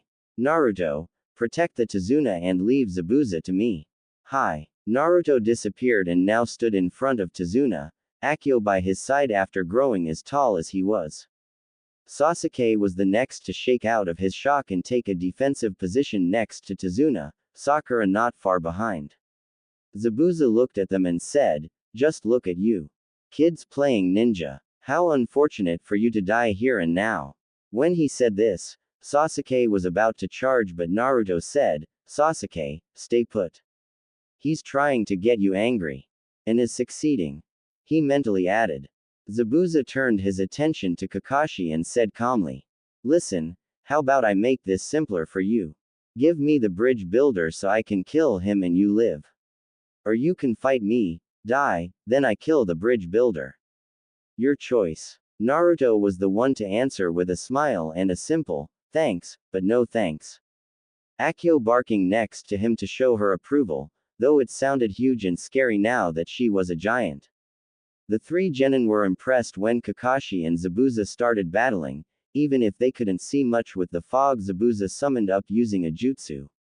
Kakashi was later forced to use his Sharingan he kept under the headband when things went south. This got Sasuke and Sakura shocked, and Naruto thought Kakashi was getting old if he was using the Sharingan now. Only once did Naruto have to intervene, and that was when Zabuza suddenly appeared inside the genin's defense. When he was about to cleave Tazuna in half, black spikes appeared out of the ground and impaled him in the stomach, chest, legs, and head, all appearing when Naruto ran through some hand seals and sending his fist into the ground while whispering, shadow style, "Black spike death." The man suddenly burst into water, showing that it was actually a water clone. Akio suddenly lunged forward and chomped on something, which turned out to be Zabuza's blade. They struggled for a moment, Zabuza trying his best to keep the giant fox at bay as she tried to disarm him from his executioner's blade by pulling and jerking with her teeth and claws. With a great push, Zabuza finally got rid of the fox as it jumped back when he tried to slice her down the middle. He quickly blocked a strike from Kakashi and pushed the one-eyed Jonin into the water. Just when Kakashi was about to get up and keep fighting, he realized he was suddenly trapped inside one of Zabuza's jutsu as he was encased in a sphere of water. The downside was that Zabuza had to keep physical contact with the sphere so Kakashi didn't get out, so Hugh made 3 water clones and sent them to kill the rest. "Run. Take Tazuna and get out of here. The water clones can't go far from the original, so they'll eventually disperse when you're far enough," Kakashi ordered. Naruto his head to the side in mock surprise. "Kakashi-sensei, I feel hurt. I think you forgot something you taught us all. Those who abandon orders are trash, but those who abandon their teammates are worse than trash. Therefore, we're not leaving you just like that." And with that, Naruto disappeared, appeared next to a tree and reached his left hand inside the shadows. He used some chakra to mold the shadows and brought his hand out. He was now holding a second katana made of shadows with wind designs on it. It looked the same as Akio's katana form, only it didn't have a fang at the butt. He then looked at Zabuza and said, "You have 5 seconds to let my sensei go, or I will harm you greatly." The way he said, "greatly," made a chill go up everyone's spine. When Zabuza didn't respond, Naruto got into a stance with Merciless in his right arm, leaning on his neck, and the shadow katana by his right hip. If you've seen or played Kingdom Hearts 2, think of Sora's Valor form stance. Closing parenthesis. He rushed towards one of the clones and instantly cut it in half, then when the next one tried to slice him by the waist he jumped up and Akio chomped the clone's head off as it burst into water. The last one would have cut off her head, had Naruto not cut his head off when he wasn't looking. Now only the original was left, and he was getting a bit uncomfortable. He couldn't say worried, the brat was just a kid, and Jonin don't get worried by kids. Naruto took out a scroll from his pants leg and unsealed a large Fuma shuriken. He brought it back and started spinning it, before throwing it towards Zabuza's arm. Zabuza had 2 choices. Either leave the jutsu and let Kakashi go to fight, or have his hand cut off, Kakashi out, then fight. Duh. He let go of the sphere, just in time to dodge the spinning blade that was about to slice his arm off. Now freed, Kakashi resumed his fight with Zabuza with Akio and Naruto with him. Soon Naruto and Akio were back with Tazuna and his teammates as Kakashi started mimicking everything Zabuza did in perfect synchronization. Soon Zabuza was so confused Kakashi was finally able to make a hand seal before Zabuza. Water style. Great whirlpool jutsu. Shouted Kakashi as a great amount of water went rushing towards Zabuza and slammed onto his chest. The mist swordsman was sent through a dozen trees before finally stopping in one. Then Naruto stabbed his arms and legs before placing the shadow katana on Zabuza's neck. Kakashi appeared next to Naruto and also pulled out a kunai, ready to kill Zabuza. The swordsman knew he was totally screwed. His arms and legs were horribly damaged, his breathing became difficult and painful, and he felt like every bone in his body was broken. He looked up at the two shinobi before him and coughed up some blood through his bandages. Can you see the future? Asked Zabuza to the white-haired shinobi. Kakashi nodded and said, yes, I can. And your future, Momochi Zabuza, is death. Just as Kakashi was about to slice Zabuza's neck, two Senbon needles pierced Zabuza's neck. The mist nin's eyes widened before they rolled to the back of his head and his body went limp. Another ninja with a strange mask, a green battle kimono, and strange brown pants appeared next to Zabuza's body. Whoever it was hard to tell if it was male or female, since her hair was in a bun and two bangs on either side of her face. Thank you, I have been after Momochi for weeks now. You have just made my job easier, said the ninja. Naruto nodded and said, it's a pleasure, but are you sure he's dead? The masked ninja nodded and slung one of Zabuza's arms over her neck while taking the giant blade on the other. Wouldn't it be easier to just cut the head off and burn the body? Naruto asked, genuinely confused. Before he could ask anything else, the nin was already gone, so he just shrugged it off. Well, Kakashi said, his voice slightly slurring, we'll have to go on now. And, I think I'm falling. And true to his word, he fell forward and was about to have his head in the mud, but Naruto caught him and slung him over Akio after covering his left eye with his headband. He and Akio walked over to Tazuna, oblivious to the glare he was getting from the Uchiha. Why does the dead last have to be as powerful as he is now? He doesn't deserve any of this power, it belongs to me, an Uchiha elite. I'll find out how you got this strong sooner or later, just you wait Dobi. Meanwhile, Sakura was thinking something along the lines of, I can't believe Naruto-kun is this strong. Wait, Naruto-kun, why am I thinking like that? I like Sasuke-kun, alright. Bah, of course we don't. Naruto-kun will protect us till the end. We have to have him soon, before anyone else can. Screamed inner Sakura inside the Pinket's head. She shook her head, trying to shut the voice of her inner self, and asked, Tazuna-san. We might need a place to stay since Kakashi-sensei will need time to recover. Is it okay if we stay at your home? Tazuna nodded. Of course. Follow me. Meanwhile, somewhere else, a certain masked nin had some tools sprawled out in front of her. She looked at Zabuza's body and mumbled, well, better take out the Senbon now. Just as she was about to take out the needles, Zabuza's hand shot up and caught the nin's wrist while he glared at her.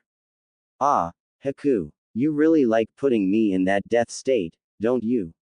Asked the once dead mist nin. Sorry Zabuza-sama, but it was the only way to take you out of there. Besides, it was either that, or I had to cut off your head.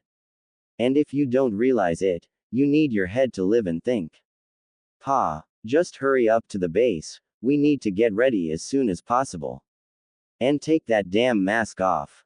It creeps me out. How much time till I get better? About a week, maybe less if I get a few herbs so you can heal faster, said the young girl as she took off the mask, showing a pale and beautiful face. She picked up Zabuza once again and went on her way to their home. After some walking, Team 7 arrived at Tazuna's house with Kakashi still very tired from chakra exhaustion. As they got closer to the door, Tazuna was greeted by his daughter Tsunami. She ran up to him and enveloped him in a tight hug that was almost enough to crush his old bones. Naruto and Sakura smiled while Sasuke just kept brooding. "Dad, I'm glad you're home." She then turns to the genin and says, "You must be the ones to protect my father." "Thank you." She then bows to them and Naruto said, "There's no need for you to bow, we're just here to do our job. And we might need a place to put him in." He finished by jerking a thumb at Kakashi, who was still barely able to move, much less stay awake. Tsunami guided him to a room upstairs and told Naruto Kakashi could stay there. Naruto thanked her and placed Kakashi right there in a futon so he could rest. After exiting the room, he went to another where he and his teammates would be staying in. He was thinking on how his days were going. He began to talk to Q-chan more. He noticed Sakura stopped calling him Naruto Baka, and just called him Naruto. Though sometimes it sounded like she wanted to say something else after his name. He was close to creating his own original shadow technique and was ready to perhaps ask Hinata on a date. Not only that, but Sakura had started training seriously after some talking. Flashback. Sakura was once again stalking Uchiha Sasuke via roof jumping.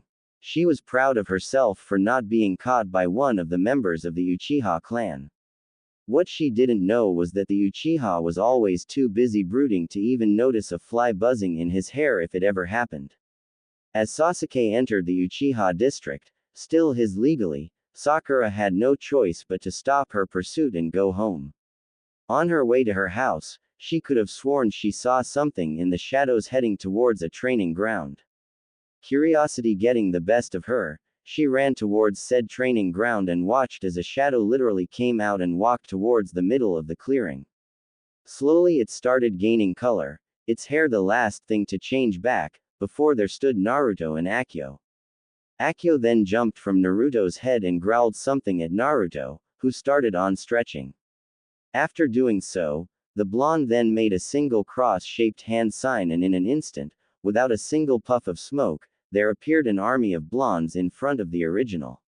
Sakura was amazed and wondered what Naruto was about to do.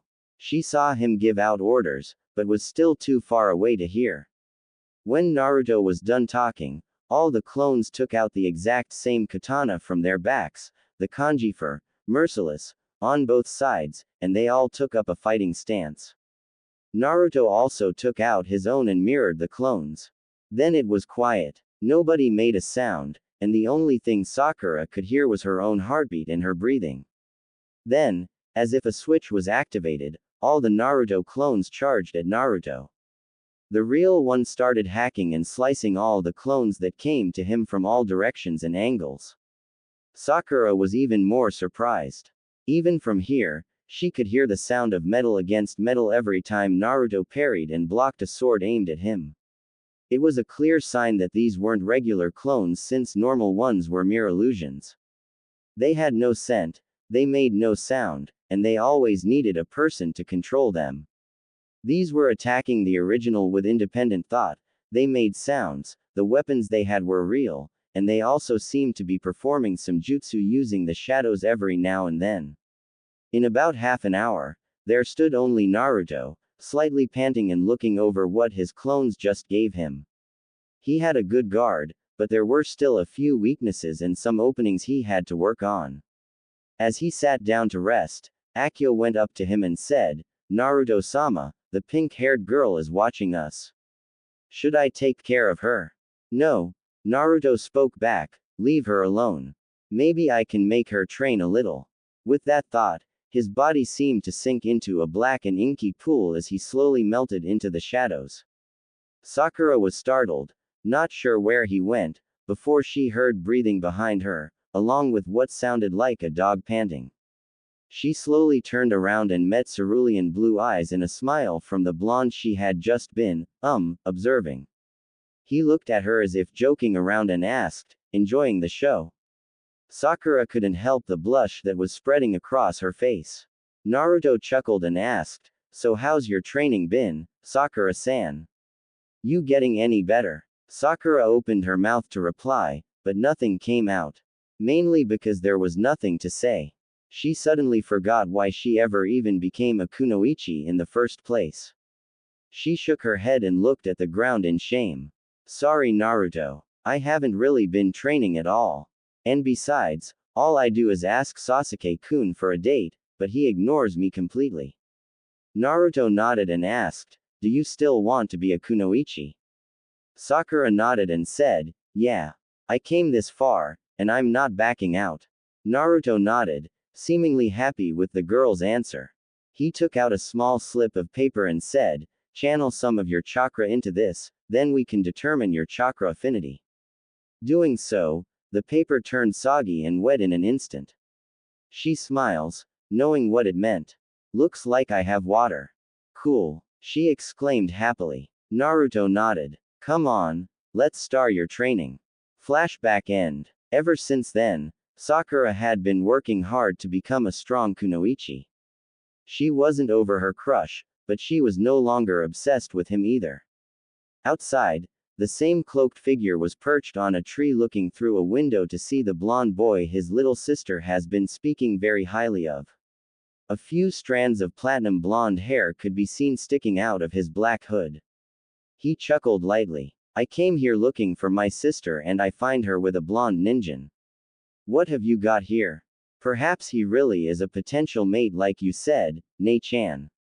His amber and slitted eyes flashed for a second before he disappeared into the darkness of the inky shadows.